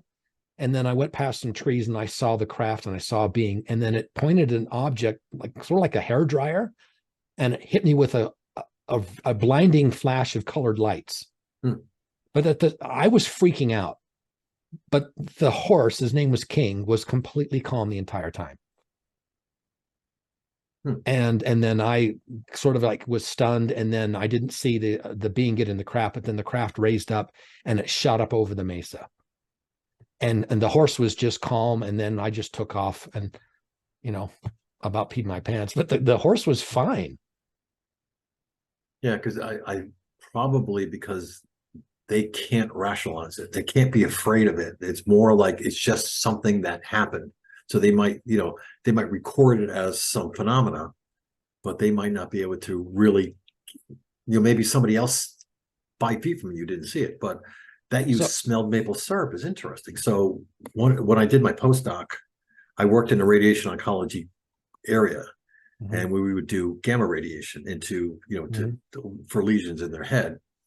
And a lot of times the patients, when they were under this, radiation going into their head, would come out of the thing and says, I'm in here getting a treatment and you guys were having a party. All I could smell was pizza. All I heard was like laughters and stuff like that. They said, I can smell the pizza that you had.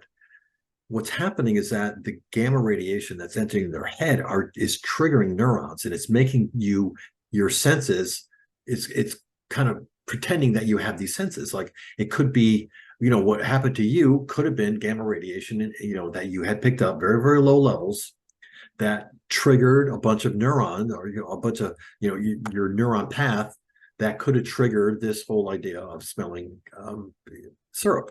Like the people that we were treating smelled pizza and heard noises. Wow, so I could have been smelling the gamma radiation as the portal was opening. Yep. And you don't think so? You think King might have not actually seen the craft? Because I'm open-minded to the fact that I didn't, it wasn't physically there. It looked like I could have thrown a rock at it and hit something. But you're saying do you think it was a craft? It could have been. It could have been. That's the thing that created the radiation. So you can't rule that out because you don't know definitively. But what you can say is that your brain is going to try very, very hard to wrap that in some rationalization, so it doesn't, because it doesn't want to be scared, right? The last thing it wants to be is scared. So who knows what your brain invented and what was real and what was not real. Well, the other incident that happened in that same exact area that I was at in 1980, this was after the Shermans bought the ranch in 1994-5. My uncle had a pregnant cow in that same area underneath the tree that was giving birth. It was calving. So he got in his truck and he went back to the corral and came back, and he said, I was gone 20 minutes. It's giving birth. It's laying down. He goes back and it's gone. No sign of movement. It was just gone. They looked everywhere. He said, there's no way that cow could have gotten up. And so I can see this might also explain cattle mutilations. Yeah. Where it's local, and it's tough to do that. I mean, it's tough to try to put, circle everything and say, but you have to gather data. I mean, that's the whole idea, is that you gather the data. Okay, but let me ask you this. If one of your sensors was out there in the corner of that farm, right next to Skinwalker Ranch, do you think you would have seen a gamma spike? Yeah, absolutely. Yeah. Okay. Though the likelihood is that if you interacted that way and you didn't really make, this is not something that was born inside of your head, that should have picked up something. Absolutely. And that was the whole idea of the study. is Well, try to get people in that exact situation and record it. yeah. The other thing I want to tell you is in a podcast I watched earlier of you on another podcast, you mentioned that childhood brain injuries are part of this. And when I was 2 years old, I fell out of a car and hit the pavement right here on my forehead and smashed my forehead. And so I had a severe brain injury at 2 years old. How does that play into this? So ironically, so most of the people in the study had prior, not most of them, I would say little over half had a prior medical neurological problem. So like physical brain injury? yeah, or some medical thing or something like that, where they, maybe at a very early age, they ran 105 temperature, which of course everybody knows has a big effect on your brain. Fever. Or they had a trauma to the head, or like in the case of the Havana syndrome, they have what they call the axonal injuries, where you get these large magnetic spikes and it actually it actually rips apart your axons and you get these internal brain bleeds. I mean, that's all within that thing. And then from those points on, these people become more susceptible to experiences. I mean, that's something we definitely got. So if you look at all of the injuries that have happened and how they happened, they all lead to then the person actually becoming more susceptible or more receptive to maybe something happens to your brain that turns off your all that stuff that you gather as a adolescent, right? You go to school and they tell you you have to be rational, you have to, all those filters that get, maybe these injuries just pull all that stuff away and you start acting like a kid again. So are you telling me that I might not have seen that craft on Skinwalker Ranch if I hadn't had that brain injury at 2 years old? What I've gathered from people is that a lot of the people that have good experiences, that correlatable experiences, have had something happen in the past. Okay, and the horse King, he did not have a brain injury, and so Right. maybe he didn't Or notice something. it. I mean, it was Yeah. there, but he didn't notice it. It was no big deal. Could be, yeah. Man, you're But putting some this all people are together for me. so there was a study. I don't know if there's a guy named Gary Nolan. Do you know Gary Nolan? Yeah. So he did a study. He thought that there are people that are genetically susceptible or genetically, susceptible to this kind of thing. So he did a study of people that are like that, looked at their DNA and try to get a correlation of different codons or what builds you to see if there's any correlations between that. And I think he actually found that that people out of the gate, you don't have to have brain injuries, but out of the gate, right when you're born, you already are these people that can do stuff. And then these entities can like identify you, and they're like, do they choose you? I mean, well, like in the Tom Winterton case, I think they tested him. I think what we concluded at the very end of this thing is that he got tested. Because he had an experience as a child. He had an experience as a child, and then he got tested to see whether or not he's a good receptor. And I think that was tested? He got tested he was asked certain questions and he was given certain instructions and he was asked to do certain things by this thing. And it looked how he carried, I believe it looked how he carried it out. And I think that's the reason he got injured, is because it's like the big voice came along and it told him what to do, but it got him pretty sick at the same time. Okay, this is kind of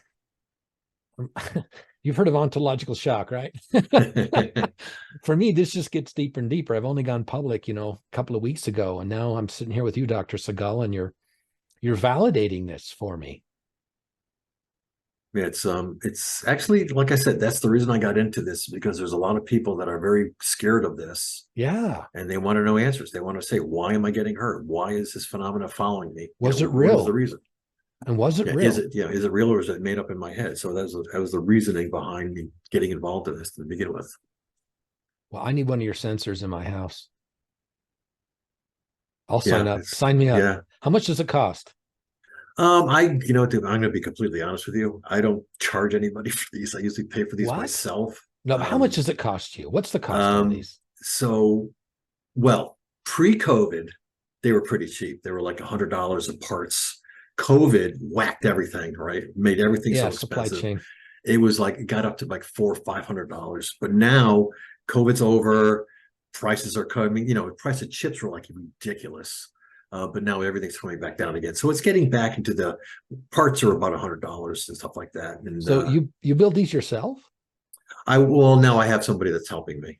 So I Okay, have okay. guy that's helping me do this. Yeah, I Now, was doing this all myself. where do you get the money?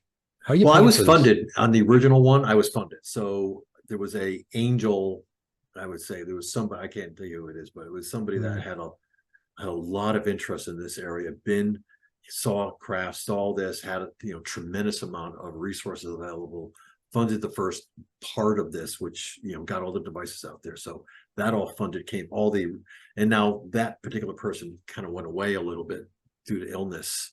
And this is more on my, in my court. I still want to answer the question. So this is a hobby for me. Would you take donations? Yeah, I don't know how to though. That's kind of GoFundMe. the thing. I Set up a really don't know how to GoFundMe. do that. No, just What's make a that? go make a GoFundMe. Yeah, I know. That's a big step for me. What? It takes like 5 minutes to set it up, and you Yeah, just I don't start getting the know. money in your checking Yeah. account. The thing is, you've talked to you had like 30, let's say 32, 37 people in 30, your study, 32 good ones. and you had 600 events Yeah. where you measured these spikes. No, 600 events were a correlation between something they said and something I measured. Right. Okay, so an event and you measured a spike with that. Yeah. So 600 events that you measured, you basically validation. So their average person got what?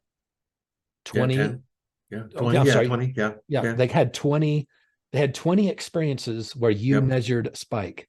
Yep. So these people are having multiple experiences. Do you know Yep. what that's worth to us who are experiencers? You're not an experiencer, right? Unfortunately, no. Okay, which is probably a good thing, right? Makes me subjected. Yeah. But exactly, you're a control, right? But for us that are experiencers, this is life changing for us. Yeah.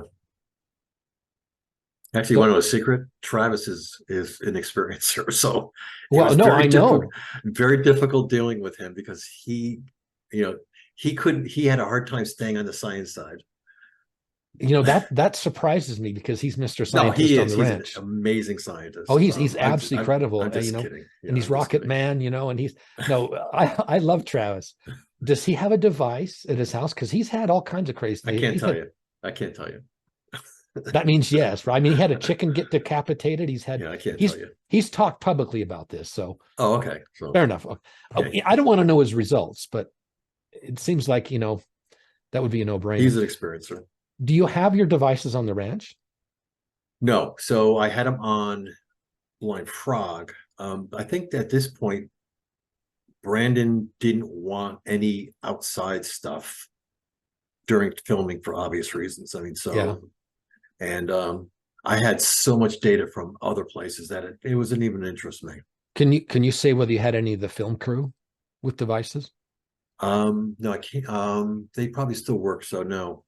Okay. No. How many people do you want in your study? I can get you a lot. Well, yeah, I don't. That's interesting. So the problem is not so many the number; it's the diversification. Like I said, a lot of the study that I had were super good people because I knew that they had previously had things, and there was a medical background to each of them, or I would say each of them, maybe 50% of the good ones, so 50% of the 32 had a medical history of something in their background that showed me that, or that pointed to that they would be receptive and they had experiences. Okay. But the other ones didn't, and they actually produce really well as well. So don't get me wrong. I mean, you don't have to have brain injury to have these things. It's just that I picked 50-50. I would like to have gone the other way. I would like to pick a lot more that just regular people that are having experiences and not so many people that have injuries. Well, that's the experiencers group. So what I'm talking about on the experiencers group are people, and this is around the world, most of them in the United States, because it's Reddit's mostly English, right? and who are reporting, mantid beings in their homes being abducted, grays.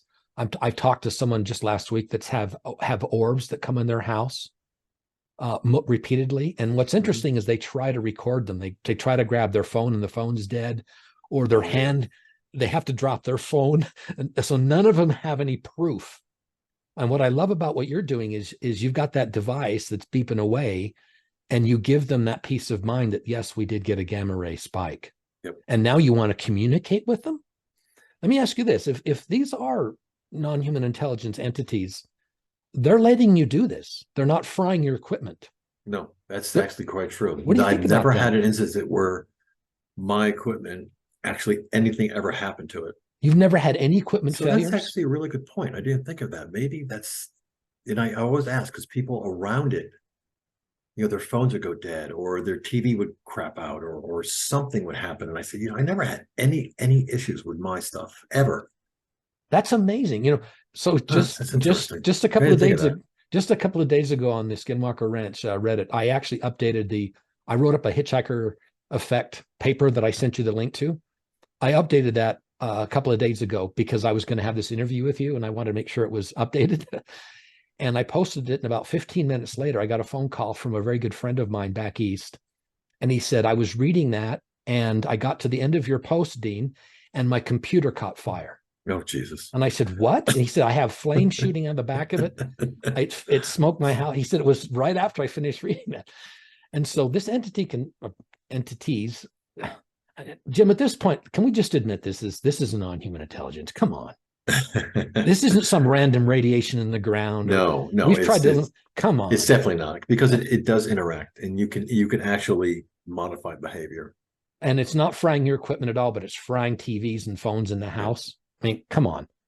And on Skinwalker Ranch, and I think season 3, they had a telescope, and the ROM chip in the telescope was modified.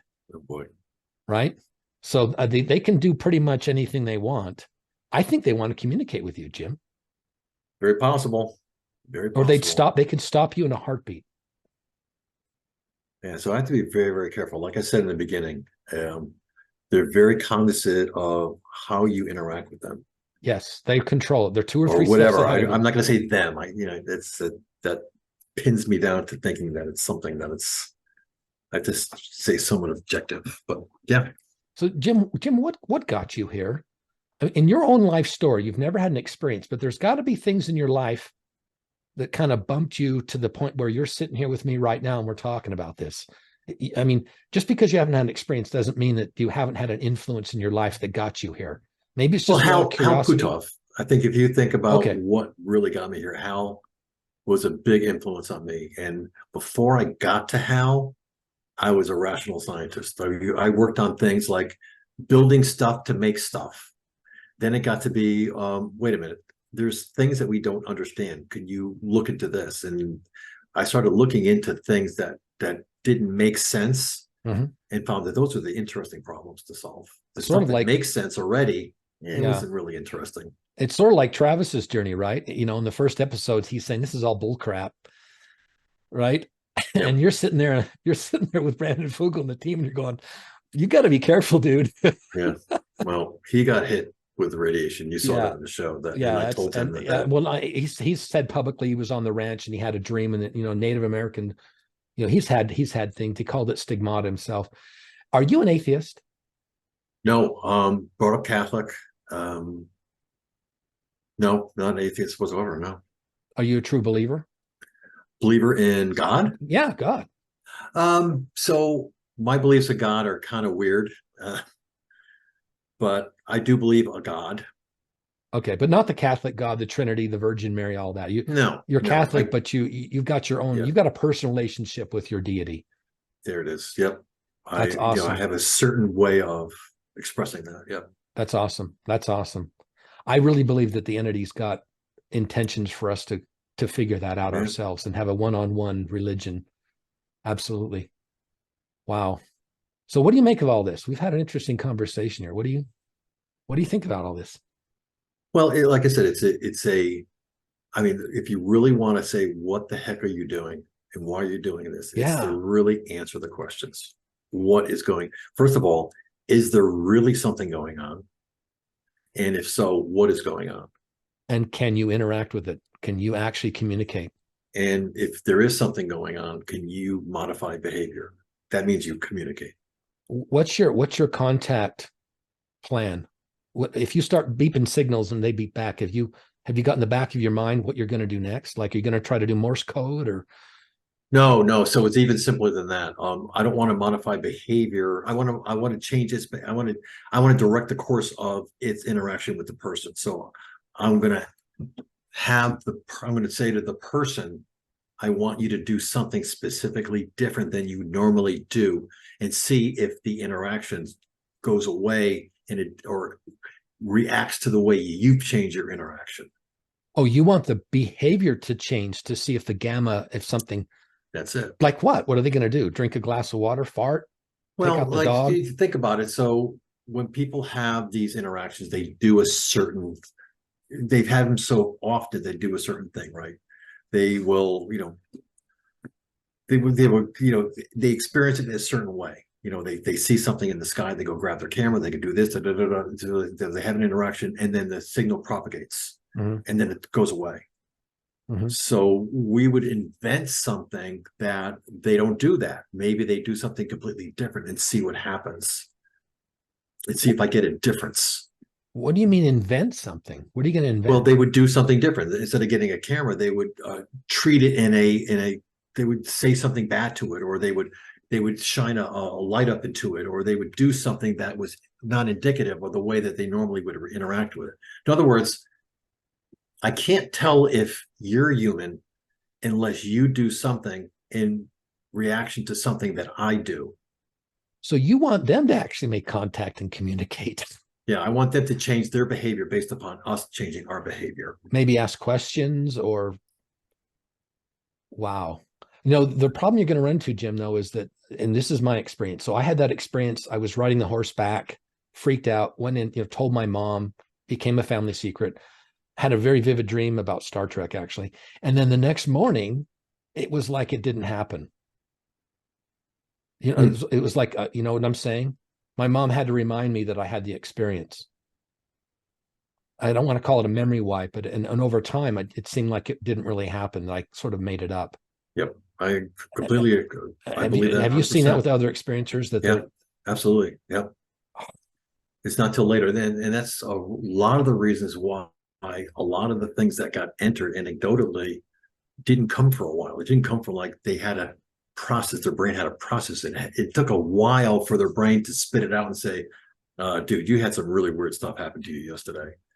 So then they would enter it. Okay, so they don't even know that you've measured anything. I had no clue. No clue. And then they have the event that happens at the same time as the spike, but they don't know that you've measured anything. Right. And then it takes them a day or two, and then they go, wait a second, Saturday night, this thing happened. Yeah. Or they go back to bed, they're lying in bed and says, wait a minute, yesterday was like really weird.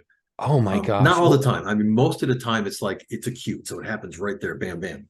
Okay, so you had 600 that you tracked to them reporting something, and then you saw a spike. Within a certain period of time. How many times did you see a spike and you said, hey, did something happen? Like, no, nothing never happened. Never. What? I never asked them. You didn't go back and say, hey, on this date? No, I threw that away. So the only data that I considered were the ones that because then I'm modifying the experiment. I don't want to modify the experiment. Right, because then they can say, oh, yeah, sure, yeah. Yeah, your brain will go crazy, right? Oh, okay. yeah, the dog was barking and, blah, blah, blah. Right. So I needed it completely blind. Your 600 events they're one-to-one and they're double blind. Yep. I've got a hypothesis that this is supposed to be. All right. Hey, do you know about James Zakowski on the ranch and Two Bitter Bells? No. You've never heard that? No. You've never heard that story? You know who James Zakowski is, right? No. Was he the security guard? No. He's a deputy director of the DIA. So I'm surprised you've never heard this story. I might have heard it, but not. Okay, I'll tell you the story. So James Zakowski, he's a deputy director of the DIA. He's in Iraq in, I don't know when, 2005, 2006. And he's reading Hunt for the Skinwalker book that was written in 2004. right? Paranormal Disneyland. And when he gets back, somehow he contacted Robert Bigelow and said, I want to go on the ranch. And so Robert Bigelow and him, they flew into Vernal and they went to the ranch, and they're in the main homestead, right? And Robert Bigelow and him are in the kitchen. And James Lakatsky's looking at Robert Bigelow, and then behind him, above him, he sees some smoke, and then an object materializes that's solid, and it's this tube. It's this chrome tube. It's got a very distinct solid shape, and it's moving a little bit, and it's absolutely solid. He blinks, he looks over, he looks back, it's there. I think it had like a yellow tint to it, but it's like chrome. He doesn't know what it is. He has no idea. And he's like stunned, and he doesn't say anything. He doesn't tell Bob Bigelow to turn around. It lasts for about a minute, and they leave the ranch, and on the way back to Vernal, he says, you know what? I had a crazy experience. I saw something on the ranch. And he tells Bigelow. So he goes back to the Pentagon, and I think he's like the deputy director of the DIA. He goes back to the Pentagon and he says, we have got to investigate what's happening on Skinwalker Ranch. He calls up Bigelow and says, let's do this. Bigelow calls up Harry Reid, Senator Harry Reid. Oh, that's when they got his money. Yeah. And they that's what causes OSAP. Yep. The OSAP program is because James Lakatsky saw this object. I didn't know that was the reasoning. That's interesting. I knew all about that. It's one-to-one. You ask James Lakatsky, it's the only reason that OSAP, he did that, was because he had an experience 20 minutes after being on the ranch. Okay, so later, I don't know how it was exactly. I'm guessing he went to a record store and he sees that chrome object, and it's the album cover of Mike Oldfield's album, Tubular Bells. Oh, jeez. So why did he see, of everything that this entity, I'm going to say it's an entity, why did it let him see Tubular Bells? And he didn't even know it was the album cover. Okay. Well, guess what? The song Tubular Bells, Mike Oldfield's Tubular Bells is the theme song to a movie. What movie do you think it is? Star Wars or? 1973, The Exorcist. Oh, Jesus. Really? That's crazy. It's the theme song to The Exorcist, 1973. And he didn't figure that out until later. Yeah. Okay. That is crazy. Okay. And because of James Lakatsky's Tubular Bells vision, I call it the first vision, right? On Skinwalker Ranch. You've got OSAP, then you get ATIP, then you get Lou Elizondo, then you get the 2017, right? Leak of the gimbal and the Tic Tac, right? And then you get congressional hearings, then you get Grush, right? And then Grush a month ago is on Joe Rogan's show. 30 million people are watching it. And he lays it out that there's craft in possession by, independent contractors, and there's beings. Wow. And it all goes back to James Lakatsky and his vision on Skinwalker Ranch. I never knew that. That's pretty cool. Yeah. I mean, Skinwalker Ranch is in the center of full disclosure. And I'm going to argue that you are too. Could be. Yeah. I'm surprised you didn't know that. Didn't know. Well, I kind of stay away from the politics, and I kind of focus in on like really trying to understand what's going on. So what do you make of that? I don't doubt that happened. I would say that based upon all the evidence that I have, I mean, look, I think I'm still sharing. I mean, all of these orbs and all of these objects that I've seen, like I said, when something of that nature enters a space, an environmental space that you're local in, and radiation is coming off of it and gamma's coming off of it, there's no doubt that there's some information that's passing from it to your brain, and how your brain interprets that. Like maybe that guy interpreted it as a vision. Tom Winterton got a vision. He got instructions and a vision. Everybody says, there was people that said, I was told to go to this part of Uinta Basin and do something. So they get these instructions. So I don't doubt it for a minute. The problem that I see is that, how do I quantify this thing? How do I put this thing into a scientific realm that allows me to say, yep, okay, now I understand this. I know that it came, and I know that it's a carrier wave that did this, and it came from this intelligent being. And the reason they did it is because of X, Y, Z. That's what I'm looking to do. Right. What do you make of the fact that it was Tubular Bells? Oh, yeah, that's kind of interesting. So, why? It's very possible that they're trying to send a message. It's just like there's a hidden message in there someplace. What's the message? Yeah, we don't know. We don't know. Like, You know, I'll tell you one thing, the top generals in the Pentagon, that's what's convinced them, in part, that this is all demonic. yeah, it's a shame too. It's not. Do you think Yeah, it's demonic?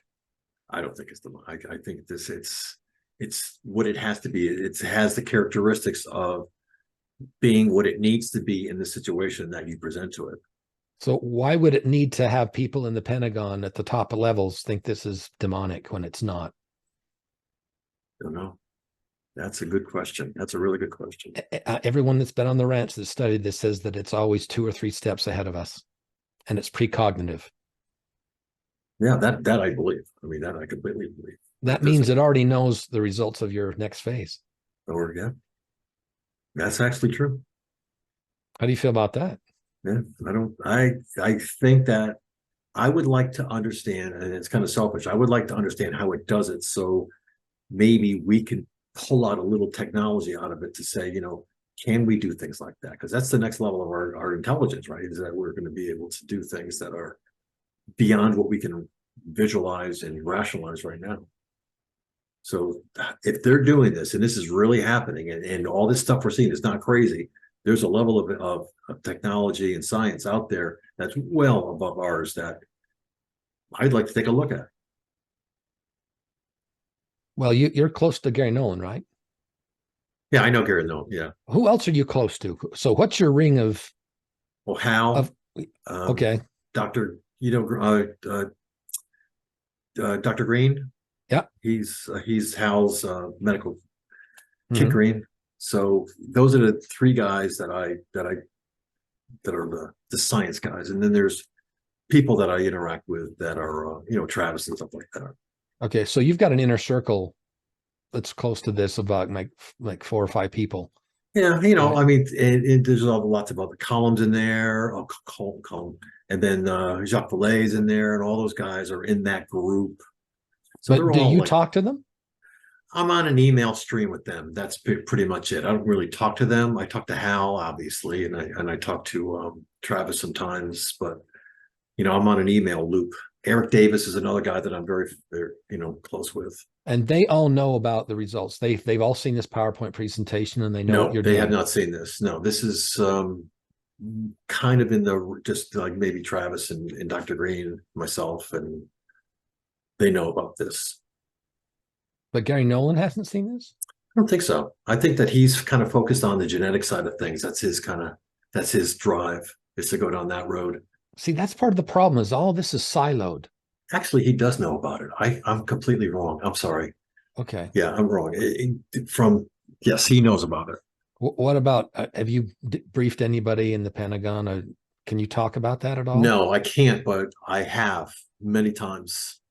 Okay. And it's a lot of interest. It's a lot of interest, but with the government, their first thing is that they can't get involved in this at all. Because it's woo. Well, right. It's demonic because the tubular so bells. So careful that they can't even admit that they talk to anybody.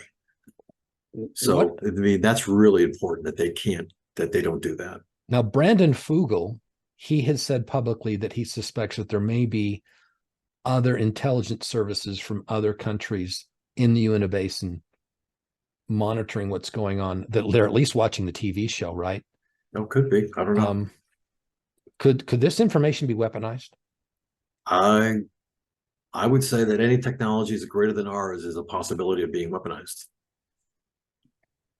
So, and I wouldn't put it past other governments to seek the ability to capture that data, capture that technology, to use it as to advance their society or to strengthen their defenses. Who knows? I mean, it's not something that there's certainly historical evidence of that. Yeah, but let's be honest here. I think we've come to the conclusion that the non-human intelligences are ahead of us. They're not going to let that happen. Unless they want it to, right? Hopefully. My goal is super simple. I want a reaction.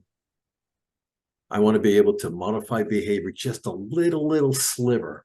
And it's not even, you won't even be noticing. You'd have to have a lot of statistics in order to have it. So I want to just move the dial just ever so slightly and saying, yep, I moved the dial. Well, I'm going to hook you up with as many experiences as I can. All right. Would you take people outside the United States? Europe? Oh yeah. I think that there is some really, really hot areas. I mean, much more than the United States. And I think, Yes. to be honest with you, I think I'm a United States person, obviously. Yeah. I think that we as a group of people are not as susceptible as other people are. I think there's other people that are much better at this than we are. I'll tell you, Latin America. Very possible. Chile, Yeah. yeah, I mean, that whole, I Yeah. think that would be amazing. So can you scale up? How many of these devices could you pump out? It doesn't matter on the inside. It's the making. I That's actually what I hooked mean. up with a guy that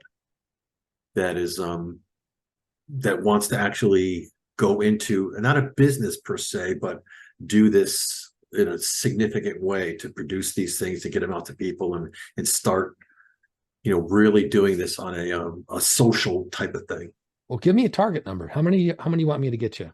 How many would you like to have ideally? Because the bigger pool of board data you've got, but at some point you can't manage all these reports. You got 600 before. You want 1,000? You want 500? Give me a So a number. good group, I think, would be in the hundreds with a good representation of a complete demographic. So let's really going from, I don't want all lawyers and I don't want all people that Oh yeah, experiencers are listen, the phenomena has already done that. Yeah. You know that. They're all over the place. Yeah. So what if I get you 600 applicants and you can screen them and pick 300? It's got to be racially Oh yeah. inert. It has to be it can't have any gender, all that, whatsoever. careers, Everything. backgrounds.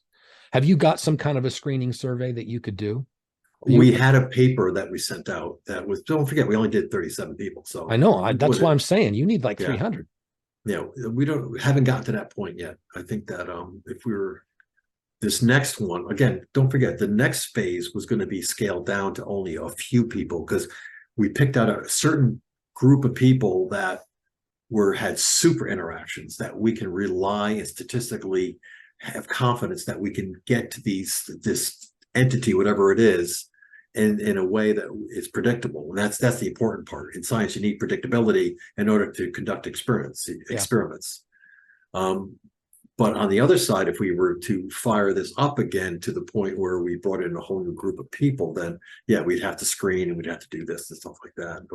Or maybe you don't screen. If you do screen, then you're automatically biasing. Maybe you just let them in as whoever wants to participate.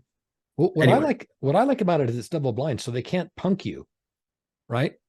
They don't know what you're measuring, so they can say, "Oh, this happened," and that was the crux of the whole thing. There's a lot of people that have tried this that maybe did it the other way around, where the people had full access and they can seriously influence. They can make anything happen, right? Okay, so how often did someone say, I felt like I got abducted or I saw a shadow walk across the room, and you got no spike at all? You got nothing. A lot. Yeah. So it was a lot. So we had everybody was entering almost every night. Right. Over 3 years. I mean, that's thousands. And then we would weed them out. I would go through, do natural language processing. I would read them out. I would pick the ones, and I would actually then look at them and say, yeah, that's legit. And then it would then correlate it. And then I had a little screen that I had in front of me that would bring up their thing and bring up the histogram of all of the signals within a time frame. And I say, yeah, that looks legit. And then I had some mathematics that said, there's a certain level of correlation between the two of them of some value. How do you explain that it happens and there's no spikes at all? There's nothing. It's just that we can't see every single part of every single spectrum. I mean, there's so much out there. Right. You've only got minute data. Oh my God. It's like not even a sliver of a sliver. I've been told that the electromagnetic spectrum, if it was the length of the Mississippi River from Canada all the way to the Gulf of Mexico, that our visual range would be like 4 centimeters. Like it's nothing. It's nothing. So I think there's when you go to graduate school, it's like, you get these professors that like to tell you these little axioms. So they said it's like looking for, where's the first place you look for your keys? Under the light post, where right. That's the only place that you could see. So it's the equipment that was available to me is what I picked for the frequency ranges. That was it. You go to the store and you buy the sensors, and that's the only ones that I could find were the ones that are in those areas. So what about some kind of a broad thing like they've shown on Skinwalker Ranch, where they're it's just looking at more like money. a full, okay. Yeah. In fact, one of the ones have that, what Travis used on the devices that you saw, Mhm. one of the bigger device has that. So it's a full spectrum but again, my interpretation of this thing is that it happens in it's so fast Mhm. that you'd have to be monitoring every single frequency, at the nanoseconds, and we just don't have that. Right. So you suspected that there is some kind of a spike. It's just somewhere else. I missed it. You Oops. just missed it. You Yeah. just missed it. Like I said before, is that the likelihood that I measured the one signal is so unlikely. Has to be hundreds of signals that I missed. Yeah. So, I mean, this is great. I mean, I hope people got a good sense of what could possibly happen when you spin in good science methods into something like this. Yeah. I think Hey, I you get some appreciate answers. We're going to get some answers. I'm going to help you any way I can. All right, Jim. Thank you so much, You Jim. betcha. Hey, can we do this again sometime? Absolutely. Yeah. I Okay. think that once formulate some the future plans, like to bring them out there and talk to people and get some opinions. Like, Yeah, we'll do this an is what I update. want to do. What do you think? Yeah. Okay, great. Great. All Okay. right. Thank you. You take care. Thanks. Be everybody.